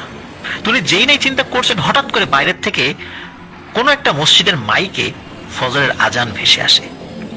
আর আজান ভেসে আসার সাথে সাথে মুহূর্তের মধ্যে আশেপাশের সব শব্দগুলো মিলিয়ে যায়। উনি সাহস পান, উনি মসজিদ থেকে বের হয়ে আসেন। বের হয়ে এসে দেখেন কেউ নেই, কিচ্ছু নেই, একদম স্বাভাবিক। এবং বাহিরে মেঘ সরে গিয়ে চাঁদের আলো দেখা যাচ্ছে, এবং চাঁদের আলোয় পথগুলো আলোকিত হয়ে আছে। তো উনি হাঁটা শুরু করেন যেদিকে উনি যাচ্ছিলেন। ওনার যাওয়ার পথে একটি বাজার পড়ে, ওই বাজারে একটা মসজিদ রয়েছে। উনি চিন্তা করলেন যে হাঁটতে হাঁটতে যাই, তো মাত্র তো আজান হয়েছে, আমি যেতে যেতে ওই মসজিদে ইমাম সাহেব চলে আসবে, ওখানে ফজরের নামাজ আদায় করব। উনি হাঁটছেন, হাঁটতে হাঁটতে যখন জঙ্গলটা মানে তখনও পার হননি, মানে মসজিদটা পার হয়েছেন, হঠাৎ করে দেখেন ওনার 30-40 হাতের সামনে একটা সাদা জুব্বা পরা মানুষ হেঁটে যাচ্ছে, পেছনটা দেখা যাচ্ছে জাস্ট। তো উনি চিন্তা করেন যে ইনি নিশ্চয়ই নামাজ পড়ার জন্য যাচ্ছেন। তো উনি পেছন থেকে সালাম দেন, আসসালামু আলাইকুম বলে, কিন্তু সে সালামের কোনো উত্তর নেয় না। তো উনি বলছেন যে জনাব আপনি একটু দাঁড়ান, আপনার সাথে একটু হেঁটে যাই, আপনার সাথে কথা বলি। কিন্তু ওই ব্যক্তি কোনো উত্তরও দেয় না, কোনো কথাও বলে না, সোজা হেঁটে যাচ্ছে। তো বেলাল হুজুর চিন্তা করলেন যে এই জঙ্গলের মধ্যে যেহেতু একটা মাত্র মানুষকে পেয়েছি, আর ফজরের আজান যেহেতু হয়ে গেছে, এখন তো কোনো জিন ভূত আমার কাছে আসবে না, সুতরাং এই মানুষই হবেন, সুতরাং এনার সাথেই হেঁটে যাই। এই চিন্তা করে ওনার সাথে হেঁটে যাওয়ার চেষ্টা করছেন। কিন্তু এত চেষ্টা করছেন ওনার সাথে লেগে থাকার জন্য বা ওনার কাছে যাওয়ার জন্য, উনি এক কদম আগান তো মনে হয় যে উনি আর সামনের জন্য আরো 5-6 কদম সামনে চলে যান, এরকমটা মনে হয়। আর উনি যখন ওনার পেছন পেছন হাঁটছিলেন, আর বেলাল হুজুরের মনে হচ্ছিল আশেপাশে যে গাছগুলো আছে, বড় গাছ, এই গাছের উপর বানর বা শিম্পাঞ্জি টাইপের কিছু লাফ দিয়ে এক গাছ থেকে আরেক গাছে যাচ্ছে, মানে এরকম মনে হচ্ছে, এরকম একটা না অনেক। তো এইভাবে উনি মানে চলতে থাকে। তখন বেলাল হুজুর ভয় পান যে কি ব্যাপার, ফজরের আজান হয়ে গেছে, এরকম জিনিস তো আমার সাথে হওয়ার কথা না, বা এরকম জিনিস লাফালাফি করার কথা না, এই জঙ্গলে কোনো এরকম বড় ধরনের কোনো বানর বা শিম্পাঞ্জি তো থাকারও কথা নয়, তাহলে কি হচ্ছে আমার সাথে, আর ইনার আমি এত জোরে হেঁটে ওনার ধরতে পারছি না কেন। তো এর মধ্যে কি হয়, হঠাৎ করে ওই ব্যক্তিটি মানে যেদিকে যাচ্ছিলেন, বেলাল হুজুর ওই দিকেই যাচ্ছিলেন, মানে চিন্তা করছে এই লোকের পিছু ছাড়া যাবে না, নাহলে আমার বিপদ হবে, এই চিন্তা করে পিছু। তখন দেখে বেলাল হুজুর দেখে যে ওই লোকটি জঙ্গল থেকে বের হয়ে পাশে থাকা ক্ষেতের মধ্যে ঢুকে গেছে। তো বেলাল হুজুর হাফ ছেড়ে বাঁচলেন যে যাক অন্তত জঙ্গল থেকে বের হয়েছে, কিন্তু রাস্তা বাদ দিয়ে ক্ষেতের মধ্যে দিয়ে ওই লোকটা হেঁটে যাচ্ছেন। তো উনি আর 7-5 ভাবেন না, উনি তার পেছন দিয়ে হাঁটছেন। হাঁটতে হাঁটতে হাঁটতে যাচ্ছেন, দেখলেন বেলাল হুজুর খেয়াল করে রাস্তা দিয়ে গেলে ওই বাজারে যেতে যে সময়টা লাগে, ক্ষেতের মধ্যে দিয়ে গেলে তার থেকে কম সময় লাগে। উনি চিন্তা করেন ওই লোকটা হয়তো বা এই কারণেই ক্ষেতের মধ্যে দিয়ে যাচ্ছেন। বেলাল হুজুর দূরে মানে যেখানে ওই বাজারটা রয়েছে, বাজারের যে দোকানগুলো বন্ধ রয়েছে, ঝাপ লাগানো আর কি, তো বাজারের ওই দোকানের বাইরে কিছু কিছু আগে যে হলুদ বাল্বগুলো জ্বলতো না, এখন তো আমরা এনার্জি বাল্বগুলো লাগাই, সেই হলুদ বাল্বগুলো কিছু কিছু দোকানে জ্বলছে, আলো দেখা যাচ্ছে দূর থেকে। তো উনি পেছন থেকে তাকে কিন্তু ডেকেই যাচ্ছেন, জনাব দাঁড়ান দাঁড়ান, আপনার সাথে কথা আছে, দাঁড়ান। যখন দাঁড়ায় না তখন আবারও সালাম দেন, এরকম বহুবার তাকে সালাম দিয়েছেন। তো যখন ওই বাজারের কাছাকাছি চলে এসেছে ওই লোকটি, এবং বেলাল হুজুর তার থেকে কিন্তু 20-30 হাত দূরে, ওই সময় ওই লোকটি বেলাল হুজুরের দিকে ঘুরে তাকান। ঘুরে তাকানোর পরে বেলাল হুজুর দেখেন লোকটির চেহারা এত সুন্দর, মানে চেহারা থেকে মনে হচ্ছে নূর বের হচ্ছে, আলো বের হচ্ছে, সাদা লম্বা দাড়ি, জুব্বা পরা, অত্যন্ত সুন্দর চেহারা, যা এই চাঁদের আলোতেও স্পষ্ট দেখা যাচ্ছিল। ওই সময় ওই হুজুর বা ওই ব্যক্তিটি বেলাল হুজুরের এতক্ষণ ধরে দেয়া সালামের উত্তর নেন, ওয়ালাইকুম আসসালাম ওয়া রাহমাতুল্লাহি ওয়া বারাকাতুহু, লম্বা উত্তর নিয়েছেন আর কি। তখন ওই লোকটি তখন বলেন, তুমি রাতের বেলা এখানে কি করছিলা জঙ্গলের মধ্যে ওই মসজিদে? তখন বেলাল হুজুর বলেন, আমি তো ঝড়ের কারণে আটকে গিয়েছিলাম। বলে, তুমি কি জানতা না এখানে কি ভয়ানক ব্যাপার রয়েছে? আমি যদি আজকে না আসতাম ওরা তোমাকে জানে মেরে ফেলতো। তুমি পেছন দিকে তাকিয়ে দেখো তো, কিছু দেখো কিনা। বেলাল হুজুর তখন পেছন ফিরে তাকিয়ে দেখে যে আবছা দেখা যাচ্ছে বিশাল বড় বড় মানে বাঘ, একটা বাঘ মনে হচ্ছে হাতির সমান, একটা সিংহ মনে হচ্ছে হাতির সমান, আর দানবীয় আকৃতির বেশ কিছু মানুষ দূরে দাঁড়িয়ে আছে, কাছে আসছে না। তো বলছে যে আর কখনো এখানে রাতের বেলা এভাবে আসবা না, যাও, চলে যাও। এই বলে ওই লোকটি হঠাৎ অদৃশ্য হয়ে যায়। তখন বেলাল হুজুর বুঝতে পারেন ইনি কোনো মানুষ ছিলেন না, ইনি একজন ভালো নেককার জিন ছিলেন। তো উনি বিপদে পড়েছিলেন, এই কারণে হয়তো আল্লাহ তাআলাই এই জিনকে ওনাকে উদ্ধার করার জন্য এখানে পাঠিয়ে দিয়েছেন। তো উনি দ্রুত এক দৌড়ে উনি বাজারের মধ্যে ঢুকে যান, যেহেতু একদম কাছেই চলে এসেছিলেন। আর বাজারের মধ্যে যেখানে মানে মসজিদ রয়েছে, ওই মসজিদটি উনি চিনতেন যদিও, কিন্তু উনি যখন দৌড় দিয়েছেন হঠাৎ করে বাজারের যে পাহারাদাররা থাকে, চৌকিদার যারা পাহারা দেয়, এদের সাথে ধাক্কা লাগে। ওই চৌকিদার বলে ওঠে, এই মিয়া, চোখে দেখেন না, কোত্থেকে আসছেন এত রাতের বেলা, এই বাজারের মধ্যে কি করেন, চুরি চামারি করার ইচ্ছা আছে নাকি? এরকম করে মানে বলে ওঠে। কারণ এত রাতের বেলা কেবল ঝড় শেষ হয়েছে, মানে উনি দৌড়ে চলে আসছেন, উনি চিন্তা করেছেন হয়তো চুরি চামারি করে দৌড়েছে, মানে দৌড় দিয়েছেন কিনা, তাদের মনে হওয়াটাই স্বাভাবিক ছিল। তখন বেলাল হুজুর বলেন যে আমি তো ওই মসজিদে ছিলাম। তখন ওই চৌকিদাররা বলে, কোন মসজিদে ছিলেন? তখন ওই জায়গার নাম বলে, সঙ্গত কারণ আমি কিন্তু জায়গাটার নামটা বলছি না, প্রিয় লিসেনার্স। তো বলে, মিয়া তোমার তো মানে ভাগ্য ভালো, তুমি বেঁচে গেছো, ওখানে কত লোক মারা গেছে তুমি জানো? বলে, হ্যাঁ আমি তো জানি ওই জায়গাটা ভয়ানক। তাহলে রাতের বেলা তুমি কেন ওই দিক দিয়ে আসতে গেছিলা? তোমার কপাল খুব ভালো। বলে যে আমি মসজিদে যাচ্ছি, একটু ফ্রেশ হবো, নামাজ পড়বো। বলে, আজানের তো এখন অনেক দেরি। বলে, না না, আমি তো আজানের শব্দ শুনেছি। বলে, আজানের শব্দ শুনছো মানে? রাত বাজে এখন 2:30, তুমি আজানের শব্দ শুনলা কোত্থেকে? সত্যিও চৌকিদারের হাতের ঘড়িতে উনি দেখেন যে রাত 2:30 বাজে। তখন চৌকিদাররা সাথে নিয়ে মসজিদের কাছে নিয়ে যায়, মসজিদের কাছে নিয়ে বলে যে তাহলে তুমি অপেক্ষা করো, আর যদি খারাপ লাগে তুমি এই যে আমাদের এদিকে চলে এসো, তোমার সাথে গল্প করবো। তো উনি চিন্তা করে যে মসজিদের এখানে আবার বসে থাকবে একা একা, তো উনিও চৌকিদারদের সাথেই গল্প গুজব শুরু করেন, বিভিন্ন বিষয় বলতে থাকেন। এর অনেকক্ষণ পর মসজিদের মুয়াজ্জিন আসেন। তখন মুয়াজ্জিন আসার পর মুয়াজ্জিন সাহেবের সাথে ওই চৌকিদার পরিচয় করাই দেন। তো মুয়াজ্জিন সাহেব বলেন, আসলে আপনার ভাগ্য ভালো, নাহলে তো এই মসজিদের নামাজ পড়ে রাতের বেলা তো সবাই চলে যায়, কেউ দেরি করে না ওই মসজিদটাতে, আর আপনি সেই রাতের বেলা ঝড়ের মধ্যে ওই মসজিদে আটকে গিয়েছিলেন, সত্যি আল্লাহর অশেষ রহমত। তো যদিও মুয়াজ্জিন আরো দেরি করে আসতেন, উনি তাহাজ্জুদ পড়ার জন্য সাধারণত আজানের 1 ঘন্টা আগে চলে আসেন, তো যার কারণে আরো তাড়াতাড়ি উনি চলে এসেছিলেন। তো মসজিদের মধ্যে উনি ঢোকেন। উনি যেহেতু রাতের বেলা ঘুমাতে পারেননি, উনি আজানের আগ পর্যন্ত যতটুকু সম্ভব উনি মসজিদে ঘুমিয়ে নিয়েছিলেন। পরে ফজরের নামাজ পড়ার পরে যখন চারদিকে ফাঁকা হয় তখন উনি বাড়িতে চলে আসেন। তো আমরা মাদ্রাসায় পড়াশোনা করতাম, তাই আমার সাথে আমার একটা বন্ধু ছিল, হ্যাঁ বাড়ির কথা কইছিল আপনার নাসিরনগর গোকর্ণঘাট। তো হের সাথে আমরা একসাথে পড়ি, একসাথে করি, আমার খুব কাছের বন্ধু আছিল। তো আমরা মাদ্রাসা পড়ার সময় হুজুরে কইতো যে মাদ্রাসার একটা ছাত্র জিন আছে, জিন কাটা আসছে, এটা আমরা আর কইতো না, সে কেডা আসলে মূলত জিন কইতো না। তো হ্যাঁ সারা রাত পড়াশোনা করতো, সারাটা রাত পড়াশোনা করতো। আমরা সবাই চিন্তা করতাম, পিড়ি সারা রাত পড়াশোনা করে রেজাল্ট আবার তেমন ভালো না, কিতা করে। পরে আমরা হুজুরে কইতো তোমরা সাবধানে থাকতো, আমরাও সাবধানে থাকতাম, যে আসলেও না, কিন্তু একসাথে গেলাম চলাফিরে, একসাথে হাওন, হের হাবার দাবার আমি আনতাম, আমার হাবার দাবার হে আনতো, আমার অনেক হেল্প করছে। পরে একদিনের ঘটনা, আমি আপনার মারাত্মক জ্বর উঠছে, পরে আমরা যাইছি আপনার হের কাছে। ইয়ার খাবার আনবার লাগি হে কইতেছে দোস্ত আশরাফুল আমার তো জ্বর আমি এটা তোমার তুই যা আমার হাউন্ডা লইয়া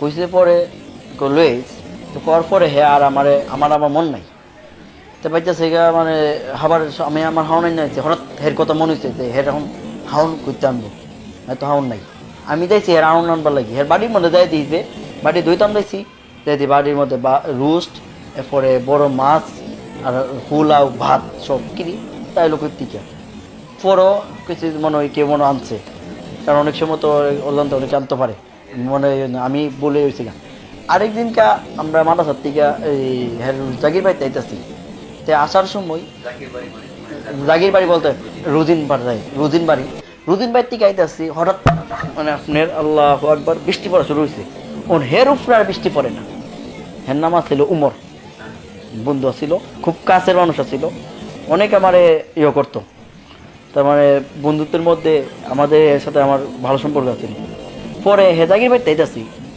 আল্লাহর কি কুদরত হে আবার তো নামাজ পড়তো নি আমরা চিন্তা করতাম যে হয়তো বা রাত্রে যে ইবাদত করে হে আল্লাহর নিকটত্ব বান্ধ হয়েছে গা হের উপরে বৃষ্টি পড়ে না আমার উপরে বৃষ্টি পড়ে ফুল বৃষ্টির মধ্যে হের উপরে বৃষ্টি পড়ে না আমার উপরে পড়ে কি রে তখন ওই না তখনও যে হে যে জিন এটা বুঝতে পারি না পুরো হুজুরের দ্বারে ও কইলাম না কারণ এত একজন আল্লাহ যখন কোনো আল্লাহর অলি যে সারা রাত ইবাদত করে হে তো এরকম কেরামত হইতেই পারে এইটা চিন্তা করে আমরা আর সন্দেহ করছি না আরেকদিনকে আপনার মাদ্রাসা পড়ার সময় আমরা হে যে জিন আমরা কেমন বুঝলাম যে মাদ্রাসার পোলাফানগুলো আমরা তো তখন ছোটো ছিলাম 2016 সালে ঘটনা মাদ্রাসা 5-এর পরীক্ষা দিয়ে মাদ্রাসা তাহলে ভর্তি হয়েছি তখনইও পরে হে করতেছে মানে আমরা মাদ্রাসার ডাব আবার হে আবার একটু আল্লাহ জিনদের মধ্যে আল্লাহ আছে না হে আবার একটু আল্লাহ লোক হই মানে মাদ্রাসা তো করতেছে তে হে কইতাছে আমরা এর মধ্যে আমরা কইতেছি যে বন্ধু আস না ডাব পাইরা তোর হুজুরে টিয়া দিলাম যে আমরা ডাব ভাই কি কথা কইয়া আমরা ইয়ে করছি তে আমাকে দুস্থ দেখছেন কোটাটা লোছেন লইয়া আল্লাহ আকবার হাত দিয়া ডাব পাইলিছি ও আল্লাহ আকবার তখন কি মুক্ত পড়িও পরে আমার যে হুজুর আছিল হুজুর এখনো আছে প্রায় সময় হুজুরের সাথে দেখা হোক এই হুজুরের মাধ্যমেই আমি আপনার এই পরিবর্তন এই হুজুরের মাধ্যমে অনেকে হতাম হুজুর পরে আমি হুজুরে গেলাম হুজুর এমন ঘটনা আমি তখন বয়ে পড়ে গেছিলাম গা মাথা ভর্তি দিয়া তখন হাত দিয়া হাত বড় করে ফেলিছি নিচের থেকে রেখে হাত বাড়াইয়া ডাব ফেলে লাইছি পরে আমার সাথে আসছিল আরেকটা ছেলে এলো নিজ চোখে দেখছি আমি আমার কাছে কই যাও না দেখি আমি কুড়া লইতাম কুড়া নাই তো আমি এমনি চাইছি নি ওরে বাবা কত বড় হাত আল্লাহ এই হাত দিয়া পাইছি আমার সাথে আরেকটা ছিল ইহর মধ্যে আমার একটা বন্ধু ছিল এর বাড়ি হইলো নাম কেফাতুল্লাহ ফিরা নাম এর বাড়ি হইলো এই বলাকুট আমার সাথে একসাথে পড়াশোনা করতো হে একটু সরলটাই পাইছিল হে তো বুল সাইডা দিছে দীক্ষা আমিও নিজে বই পাইছি গা বই পাইয়া দূর মারছি আর হে পইরাছে গা পরে হুজুরের দ্বারে যাই কইলাম যে হুজুর কিতা হুজুর দুই নেই মন ঘটনা পরে হেরে এই যে দেখার পরে হে কইতেছে কই আমার কথা কইতা আমি যাই কই দিই হুজুরের কাছে হুজুর আল্লাহ লোক ছিল হুজুর আপনার সমস্ত রাত কোরআন শরীফ তেলাওয়াত করতো হে যে সারা পড়াশোনা কথা বলতো না পড়াশোনা করতো না হে রাত্রে যখন আমরা সবাই ঘুমাই যেতাম বা ওই হে জাতির সাথে যায় কথাবার্তা কইতো হে ইয়ে করতো তো হুজুরে ইয়ে করছে তো হুজুরে দাঁড়িয়ে যায় কইতাছে পরে আমি হুজুরে যাই কইলাম এমন কথা হুজুর দেখছস বল তারে কইস হ্যাঁ আমার কতই কইতে একদম কইস না আমি আপনার দূর মারছি হেরিটা দিকে আল্লাহ আর হিরা ফুরেছে গেছে 7 টাকা পরে হুজুরে কইলাম যে হুজুর ওনা আমি তো ইয়ে করলাম যেহেতু তুই তোর বন্ধু তোরে হে সমস্যা করতো না হে তোর কিছু করতো না আর তুইটা কই তারে কইস না কইতা না ঠিক আছে কইতাম না এরপরে মাঝে মধ্যে যোগাযোগ হইতো এর সাথে যোগাযোগ বলতে এখন হে মানে দাওরা পরীক্ষা দিয়া একটা মাদ্রাসার খেদমতে আছে এখনো হে একটা মাদ্রাসার খেদমতে আছে বন্ধু হিসাবে মাঝে মধ্যে কথা হই অনেক সময় নিজের কোনো সমস্যার মধ্যে পড়লে এর কাছে বুঝতে মনে ঘটনা কিতা করতাম মানে মাঝে মধ্যে যাই হের মাদ্রাসার মধ্যে কিন্তু মানুষের মধ্যে হের যদি কোনো ছাত্ররা কোনো ক্ষতি করে না ভালো মানুষ দীক্ষা আর ভালো দীক্ষা এটার মধ্যে কিন্তু হুম। আমার প্রশ্ন হলো মানে কি আপনি বলেন কারো কাছে পুলিশ না আপনার হুজুরে বলছেন যে কারো কাছে পুলিশ না যে আমাদের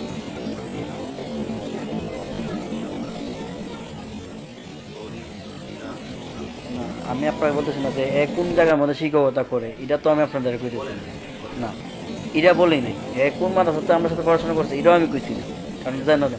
কিন্তু হের যে জিন আপনার এটা শুনলো আমরা হয়েছে কীভাবে, ওই যে হের ঠিকানা এক জায়গায় দিয়েছে না।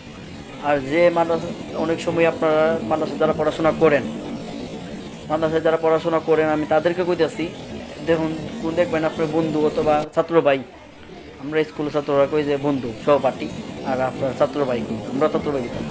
যে ছাত্র ভাইরা আপনাদের কাছে একটা কথা কয়ে যায়, যে ছাত্র ভাইরা আপনার দেখবেন যে সমস্ত রাত পড়াশোনা করে রেজাল্টের দিকটা খারাপ হই, বুঝবেন যে সে মানে জিন জাতিদের অন্তর্ভুক্ত, হে পড়াশোনা করতে আইছে, হে ডিস্টার্ব দিবেন না।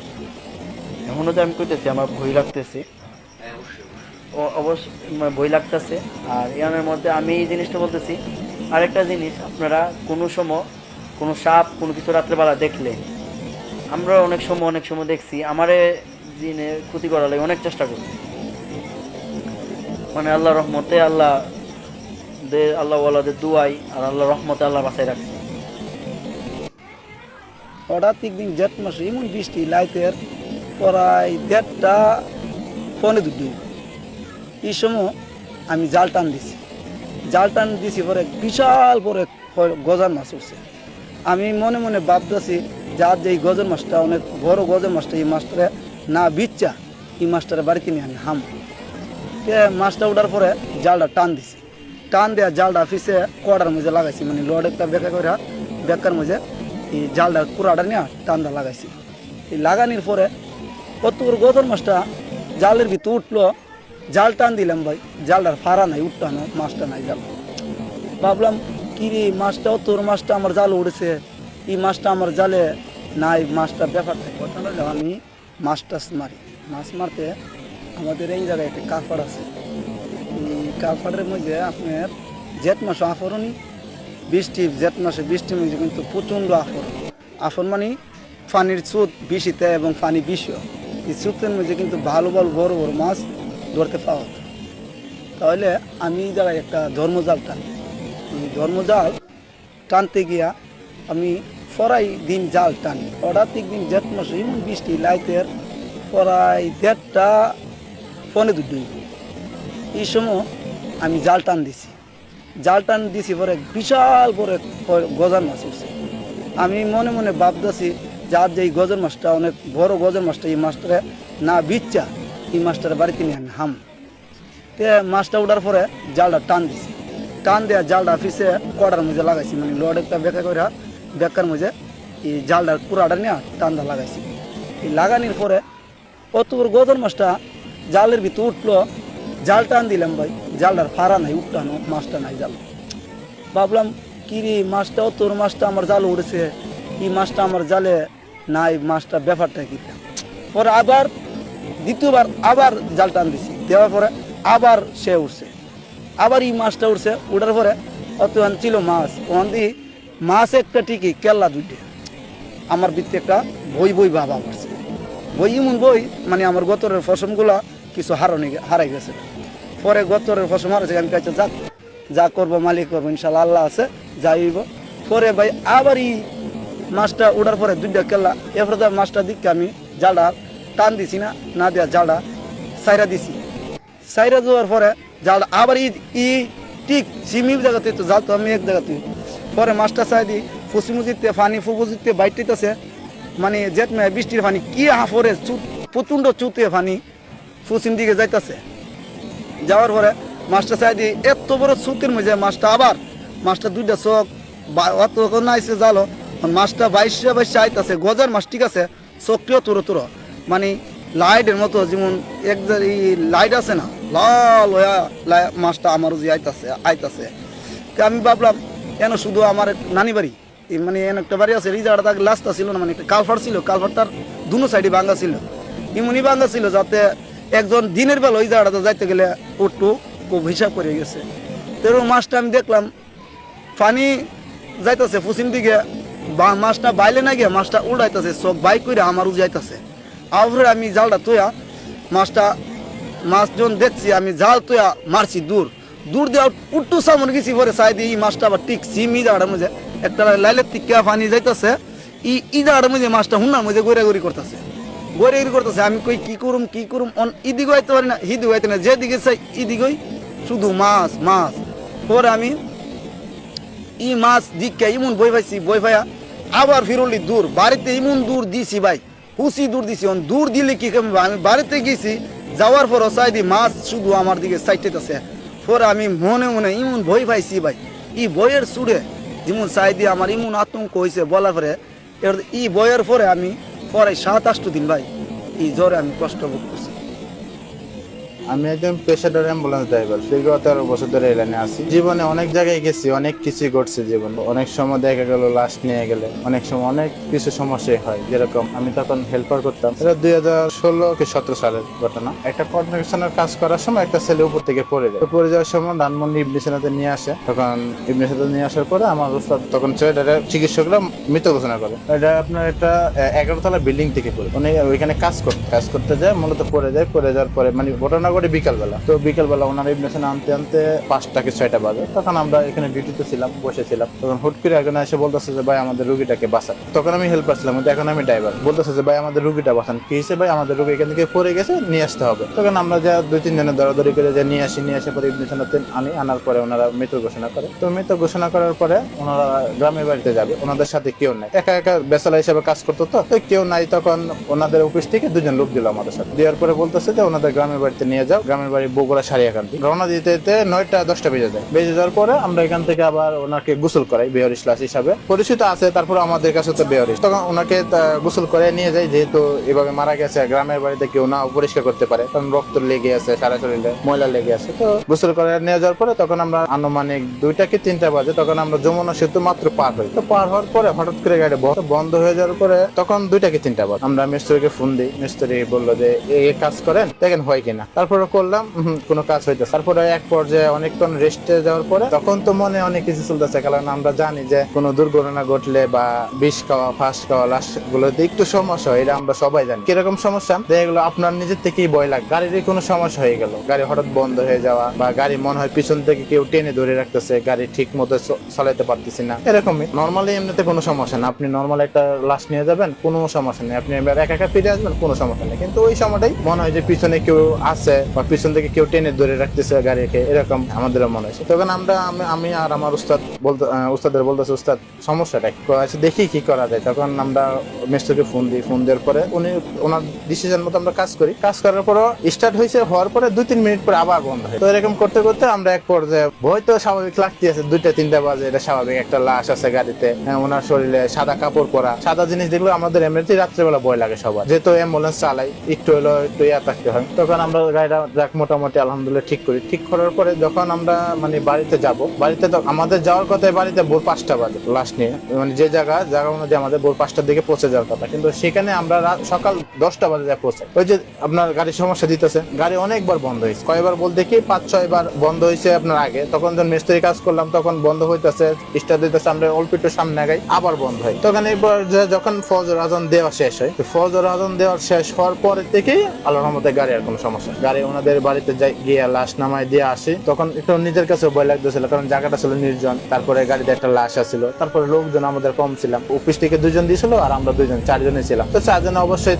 তারা আমাদের মানে আমরা কেউ কারোর ছাড়তেছি না, একজনের কাছাকাছি থাকতেছি, যাতে মানে ভয়টা ফিল না হয়। তারপরে মনের ভিতরে একটা ভয় তো অনুভূতি সবারই থাকে, একটা লাশ যেতে গাড়িতে থাকে, কোনো সমস্যা হয় কিনা বা আমাদের কোনো কিছু করে কিনা। অনেক সময় আছে না মানুষের মুখে শুনে যে মৃত ব্যক্তি সে যে অনেকে ভূত পেট নিয়ে আসে বা একটা ভালো মানুষের রূপ দিকে ভূত পেট নিয়ে আসে, তো এরকম সময় মানুষের সবাই ভয় পায়। তখন আমরা মোটামুটি ভয়ের দিকে আতঙ্কে ছিলাম। তখন মানে আরো বেশি ভয় লাগার কারণ রয়েছে কি, হঠাৎ করে গাড়ি বন্ধ হয়ে যাওয়া, রানিং গাড়িটা বন্ধ হয়ে যাওয়ার কারণটি দেখলাম, আমি একটা রুগী নিয়ে গেলাম, আমার গাড়ি কোনো সমস্যা হলো না, কিন্তু লাশ নিয়ে যাওয়ার যদি বন্ধ হয় তাহলে তো অবশ্যই সবার মনের একটা ভয় লাগে। তো এই ভয়টাই সবসময় কাজ করে আর কি, যে আল্লাহ না করে বিপদ থেকে আল্লাহ সবাইকে হেফাজত করে।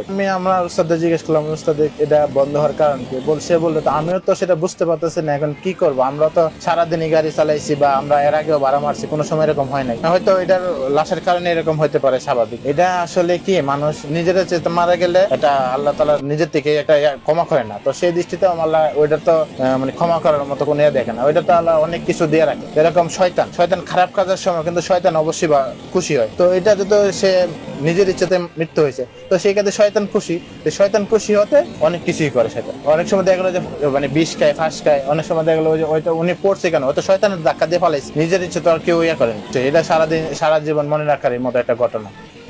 আমার নাম মোহাম্মদ রিজা হাওলাদার। গ্রামের বাড়ি হলো বরিশাল বাবুগঞ্জ থানা। গ্রামের নাম হলো রাকদিয়া। হাওলাদার বাড়ি নামে একটা বাড়ি আছে, যেটাকে আমাদের নিজস্ব বাড়ি। সেখানে নিয়ে মানে কিছু ঘটনা আছে ওইখানে। আমাদের গ্রামগুলো মানে বাড়িটা এমন যে মাঝখানে বড় একটা উঠান থাকে আর চারোপাশে হলো আমাদের বাড়িটা। কিন্তু আমাদের বাড়ি কিছু অলৌকিক কিছু মানে ঘটনা আছে, সেটা আমি আজকে শেয়ার করবো। সেটা হলো আমাদের বাড়ির পাশে সন্ধ্যা নদী নামে একটা মানে নদী আছে, সেই নদীর পাশেই আমাদের গ্রামটা। সেখানেই মানে কেন্দ্র করেই সেই ঘটনাগুলো। বাড়ির আশেপাশে ঘনবসতি বাড়ি আছে, বাট একটু দেখা গেছে যে যেই জায়গাগুলো ওই জায়গাটাকে চর ছিল, সেখান থেকে মানে আমাদের চরের মধ্যেই বিভিন্ন রকমের মানুষের মানে আনাগোনা কম থাকে, বাট বাড়ি বেশি, বসবাস বেশিরভাগ মানুষ ঢাকায় থাকে, গ্রামে ওইভাবে যাওয়া পড়ে না। হিসেবগুলোই ওইখানে গ্রামে গেছি। গ্রামে যাওয়ার পর হঠাৎ করে আমরা মানুষের কিন্তু জুমার নামাজ হয়, জুমার নামাজের পর কিন্তু খুতবা শুরু হয়। খুতবার পর হঠাৎ করে তখন কিন্তু একটা ভর দুপুর একটা আবির্ভাব পড়ে, যে দুপুরবেলা যে মানুষের বেসিক্যালি নামাজটা কিন্তু দুপুরবেলায় হয়। তখন আমাদের ওই বাড়িতে মানে আমরা সবাই মসজিদে, মানে তেমন একটা মানুষ নেই, মানে মসজিদে দেখা গেছে একটা মসজিদে কিন্তু কম ধরনের অল্প কিছু মানুষ থাকে, সব মিলে মুসল্লি হবে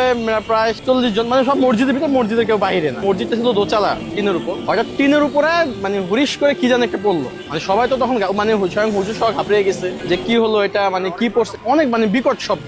এর মধ্যে মানুষ মানে নামাজ শেষ করে সবাই বের হয়ে গিয়ে দেখলো, বাট তখন আর কিছু দেখে নাই। ওই দিনই রাতে যখন রাত আনুমানিক, আমরা তো ঢাকা থেকে গ্রামে তখন বেড়াতে গেছি, তখন রাত আনুমানিক 2টা-3টা, কারণ ঢাকা যখন আমরা থাকি বেসিক্যালি রাত 2টার সময় একটু মোবাইল টেপাটেপি করি, অন্যান্য কিছু করি। রাত 2টার সময় আমরা কি করছি, মানে বাইরে আমি, আমার চাচাতো ভাই, দেন আমার ফুফাতো ভাই যারা ছিল সবাই বসে আড্ডা দিতেছে। এর মধ্যে আমরা কি করছি, মানে বাইরে থেকে বাসা যখন যাই তখন হঠাৎ করে দেখি একটা মানে গরম বাতাস, মানে সবার মধ্যেই মানে একটা গরম বাতাস লাগে হঠাৎ করে। বাড়িটা এমন জায়গায় ভাইয়া, বাড়ির পাশে হলো আমাদের মসজিদ, মসজিদের পাশে হলো আমাদের কবরস্থান। সেই কবরস্থানটা মানে এমন, আমার গায়ের পশম খাড়া গেছে ভাই বলার পরে, যে গায়ের পশম খাড়া গেছে। মানে কবরস্থানটা এমন যে আপনি যদি দিনের বেলা ওইখান থেকে যান আপনার শরীর মনে পুরো ভার হয়ে যাবে, মানে এমন একটা অবস্থা। দিনের বেলা মানে ভয় লাগে, মানে সব জায়গায় আপনার পরিষ্কার থাকলে ওই জায়গাটা অন্ধকার লাগে, মানে এমন একটা অবস্থা। গাছ আছে, সাথে একটা পুকুর আছে, মানে উঁচু করার জন্য পুকুর আছে। আমরা এখন কি করছি, আমার একটা চাচাতো ভাই বলতেছে যে তোরা ভিতরে যা, আমি একটু ওয়াশরুম করে আসতেছি। এখন ও বাহিরে গেছে, বাট আমরা কিন্তু রুমের মধ্যেই। হঠাৎ করে দেখতেছি ও চিল্লান দিয়ে উঠছে যে আমাকে ধর, তোরা একটু তাড়াতাড়ি বাইরে। পরে আমরা সবাই দৌড় মানে হুড়ুস টুড়ুস করে বাইরে গেলাম। বাইরে যাওয়ার পর দেখতেছি কি ওর মানে এই পর্যন্ত মানে মাটির মধ্যে গাড়া, এই পর্যন্ত হঠাৎ করে মাটির মধ্যে গাড়া, জামা কাপড় ওর ঠিক ছিল না, কোমর পর্যন্ত গাড়া, ইয়ার সাথে আপনার ওই পুকুরের মানে সাইডে গাড়া। সবাই তো জিজ্ঞেস করতেছে কি রে এভাবে কিরকম হয়েছে, বাট ও কিছু মানে বলতে পারতেছে না। এখন আমি তো ভাই ঢাকা থেকে নতুন গেছি, আমার তো ভয় একটু বেশি, আমার কিউরিসিটি জাগতেছে কি হয়েছে এমন। তখন ও কিছু বলতেছে না, দেন ওকে আমরা বাসায় নিয়ে আসি। পরে আমার ফুপু, আমার আম্মু সবাই মিলে, তারা তো মানে দেখা গেছে যে ভয় পাইলে আপনার শিক গরম করে তারপর পানি খাওয়ায়, মানে পানি টানি খাওয়াইলো, মানে আগুনে গরম করে সেকা দিয়ে পানি খাওয়ায়। গ্রামে এটা যেটা মানে প্রচলন থাকে। পরে এর মধ্যে কি হলো, আমরা মানে জিজ্ঞেস করলাম, তখন ও বলতেছে কি যে আমি যখন বাইরে বের হই তখন তোদের এখানে থাকে যেরকম আমার বাতাস একটা লাগছিল, ঠিক ওরকম একটা বাতাস অনুভব করি। পরে বেসিক্যালি আমি যখন বাইরে মানে আমার ওয়াশরুমটা সেরে আমি আসতেছি, তখন এর মধ্যে কে জানে আমার পিছনে মানে ডাক দিচ্ছে। আমি আর কোনো রক্ষা করি নাই, আমি আমার মতো করে আসতেছি। এর মধ্যে আমি যখন পানির মধ্যে নামতেছিলাম তখন হঠাৎ করে দেখলাম কে যেন আমাকে থাপড় মারছে, মানে পিঠে থাপড় মারছে। উনি পিছ দিয়ে মানে যে ঘুরে দাঁড়াইছে, এর মধ্যে দেখা গেছে ও মানে ওরা ওই সময় মাটির নিচে গাড়া শুরু করছিল। এর মধ্যে বেসিক্যালি ও মানে ডাক দিচ্ছে, আমরা সবাই চলে আসি। পরে আমার ছোট চাচা, উনি জিন ছাড়ায়, কাকা রাতে সন্ধ্যার পরে মানে পরের দিন ধারে বসে, মানে ওনার সাথে যেহেতু জিন ছিল উনি এগুলো ছাড়ায়। পরে আমরা সবাই ছিলাম, যেহেতু ওর ওইটা দেখে আমরা ভয় পেয়েছি। পরে এক পর্যায়ে জিজ্ঞেস করলো যে কি সমস্যা হয়েছে। পরে কাকা সবকিছু বললো যে ও যখন ওয়াশরুম করে তখন ওই কিছু অলৌকিক জিনিসের উপর গায়ে ও মানে পেশাব করে দেয়, মানে ওরা তখন ওইখানে ছিল, তখন আর বুঝতে পারে না, এই জন্য ওকে বেসিক্যালি থাপড় মারছে আর ওকে মেরে ফেলছে। এটা হওয়ার পর দেন মানে আমরা সবাই ঢাকা ব্যাক করে ফেলি, কারণ আর ওইখানে জেনে। পরে ওরে আমার কাকা একটা তাবিজ দিল, মানে বিভিন্ন ইয়া দিল যে আপনি 7 দিন ঘর থেকে বেরোনো এরকম থাকো। ওইখানে মানে বেশ অনেক কিছু মানে অলৌকিক ঘটনা ঘটে। যেমন ঘটনা হলো যে গ্রাম দেশে যে মসজিদ তো বেসিক্যালি থাকে পশ্চিম দিকে মুখ করে থাকে, উত্তর আর দক্ষিণ থেকে মানে কি যেন হেঁটে যায় এরকম একটা শব্দ হয়, ঝুমুর ঝুমুর করে একটা শব্দ হয়। ঘুমুর পড়লে যেরকম শব্দ হয় না ওরকম শব্দ হয়, মানে উত্তর আর দক্ষিণ থেকে আসে। হঠাৎ করে আমার ফুপু উনি দেখতেছে কি যে একটা লাশ লাশের মাথায় মুঠি বান্ধা থাকে, সেই মুঠি বান্ধা উত্তর আর দক্ষিণ করে মানে শোয়া রাখছে, জ্যান্ত লাশ, হ্যাঁ চলার পথে মানে শোয়া রাখছে রাস্তা, মানে আমাদের বাড়িটা এমন মানে পুরো চারো সাইডে হলো আপনার বাড়ি, মাঝখানে উঠান, সে উঠানের মাঝখানে। তখন আমার ফুপু ওইটা দেখে আর নিজের মানে ইয়ে করতে পারে না, উনি আর কিছু বলে চুপ করে ঘরে এসে বসে। ঘরে আসার পর আমার ফুপুরে তার পরের দিন নাকি স্বপ্ন দেখেছে, সেটা আমার ফুপু বলছে তুই যেগুলো দেখছস তুই কাউকে কিছু বলিস না, এগুলা হয় তুই কিছু বলিস না। তখন আমার ফুপুর মানে পেটে বেবি ছিল, তখন বলছে যে তুই যদি বলিস তাহলে তোর ক্ষতি হতে পারে। তখন এক পর্যায়ে আমার ফুপু আর কাউকে কিছু বলে না, কিন্তু আমার ফুপুর প্রচন্ড জ্বর আসে, মানে ভয়ে যে আমি এটা দেখছি যে কি মানে আমার তো বিশ্বাস হইতেছে। তখন উনি কি করছে, আমার মানে মেয়ে মানুষ তো কিছু রাখতে পারে না, আমার ফুপাকে শেয়ার করছে কথাটা। ফুপাকে শেয়ার করার পর এখন ফুপা কি করছে যে থাক ঠিক আছে তুমি যা বলছো আমাকে কাউকে কিছু বললো না। ওই দিনই আমার ফুপুর আবার স্বপ্ন দেখাইছে যে তোকে আমি বলতে বারণ করছি, তুই তাহলে বললি কেন, তো বলতে আমি বললি নাই। তখন আমার ফুপু কি করলো যে আমি তো ভয়ে বলে পারেন, স্বপ্নের মধ্যে সেটা কথা তখন বলতেছে যে আমি তো ভয়ে এগুলো বলে ফেলছি, আমি আর এরকম বলবো না, মানে কখনো কিছু বলবো না, এই কথা বললো। বলার পর এক পর্যায়ে আচ্ছা ঠিক আছে, মানে উনি স্বপ্নের মধ্যে চলে গেছে। বৃহস্পতিবার দিন রাতে, মানে সম্ভবত আমাবস্যা রাত, মানে গ্রামে যে প্রচলিত হয়, ঢাকা শহরে কিছু বোঝা যায় না, আমাবস্যা রাতে আমার ফুপু যেহেতু প্রেগনেন্ট ছিল,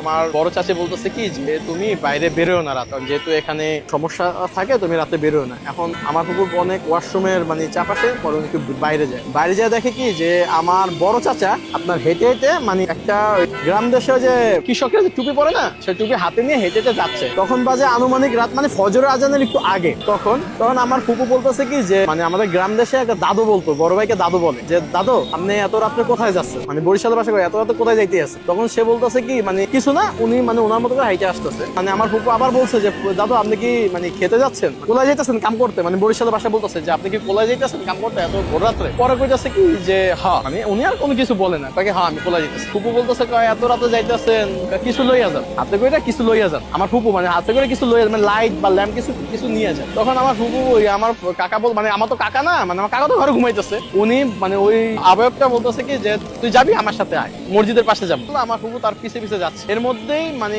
আমার বড় চাচা ঘুম থেকে উঠছে, মানে হঠাৎ করে মানে ফজরের আজান দিবে 10-15 মিনিট আগে আমার বড় চাচা ঘুম থেকে যে উজু করতে দেখতেছে, তখন দেখতেছে কি যে আমার ফুপু ওই ওনার একটা অবয়ব তো দেখতেছে না, একটা কালো ছায়ার মতো দেখতেছে, কিন্তু আমার ফুপু আমার চাচারই দেখতেছে, আর আমার চাচা দেখতেছে একটা অবয়ব, মানে তার পিছে পিছে সে কবরস্থানের দিকে যাচ্ছে। তার এক পর্যায়ে আমার চাচা কি করছে, দূর থেকে মানে এত রাত্রে একটা মেয়ে যাচ্ছে, মানে বোঝা যাচ্ছে না যে উনি কে। পরে আমার চাচা কি করছে, মানে ভয়ে ভয়ে ওনার কাছে যা দেখতেছে আমার ফুপু, পরে আমার ফুপুর হাত ধরে টান দিয়ে দৌড়তে কই যায়। তখন আমার ফুপু আমার চাচারা দেখে ওইখানে বেশ হয়ে গেছে। পরের দিন সকালবেলা আমার বড় কাকা ওনার সাথেও জিন ছিল, ওনার সাথে প্রায় 7টা জিন ছিল ওনার সাথে। বারে বসার পর ওনাকে জিজ্ঞেস করছিল যে ও তো একটা ভুল করছে, এই জন্য ওরে মাইরা ফেলানোর জন্য ওই কবরস্থানে ওইখানে নিয়ে যেতে দিছিল, কিন্তু তুই এমন টাইমে আজানও দিছে, এর মধ্যে দেখা গেছে যে কোনো সমস্যা হয় না, বাট আমার কুকুর পেটে যে বাচ্চাটা ছিল বাচ্চাটা মারা গেছে, বাচ্চাটাকে আর বাঁচাতে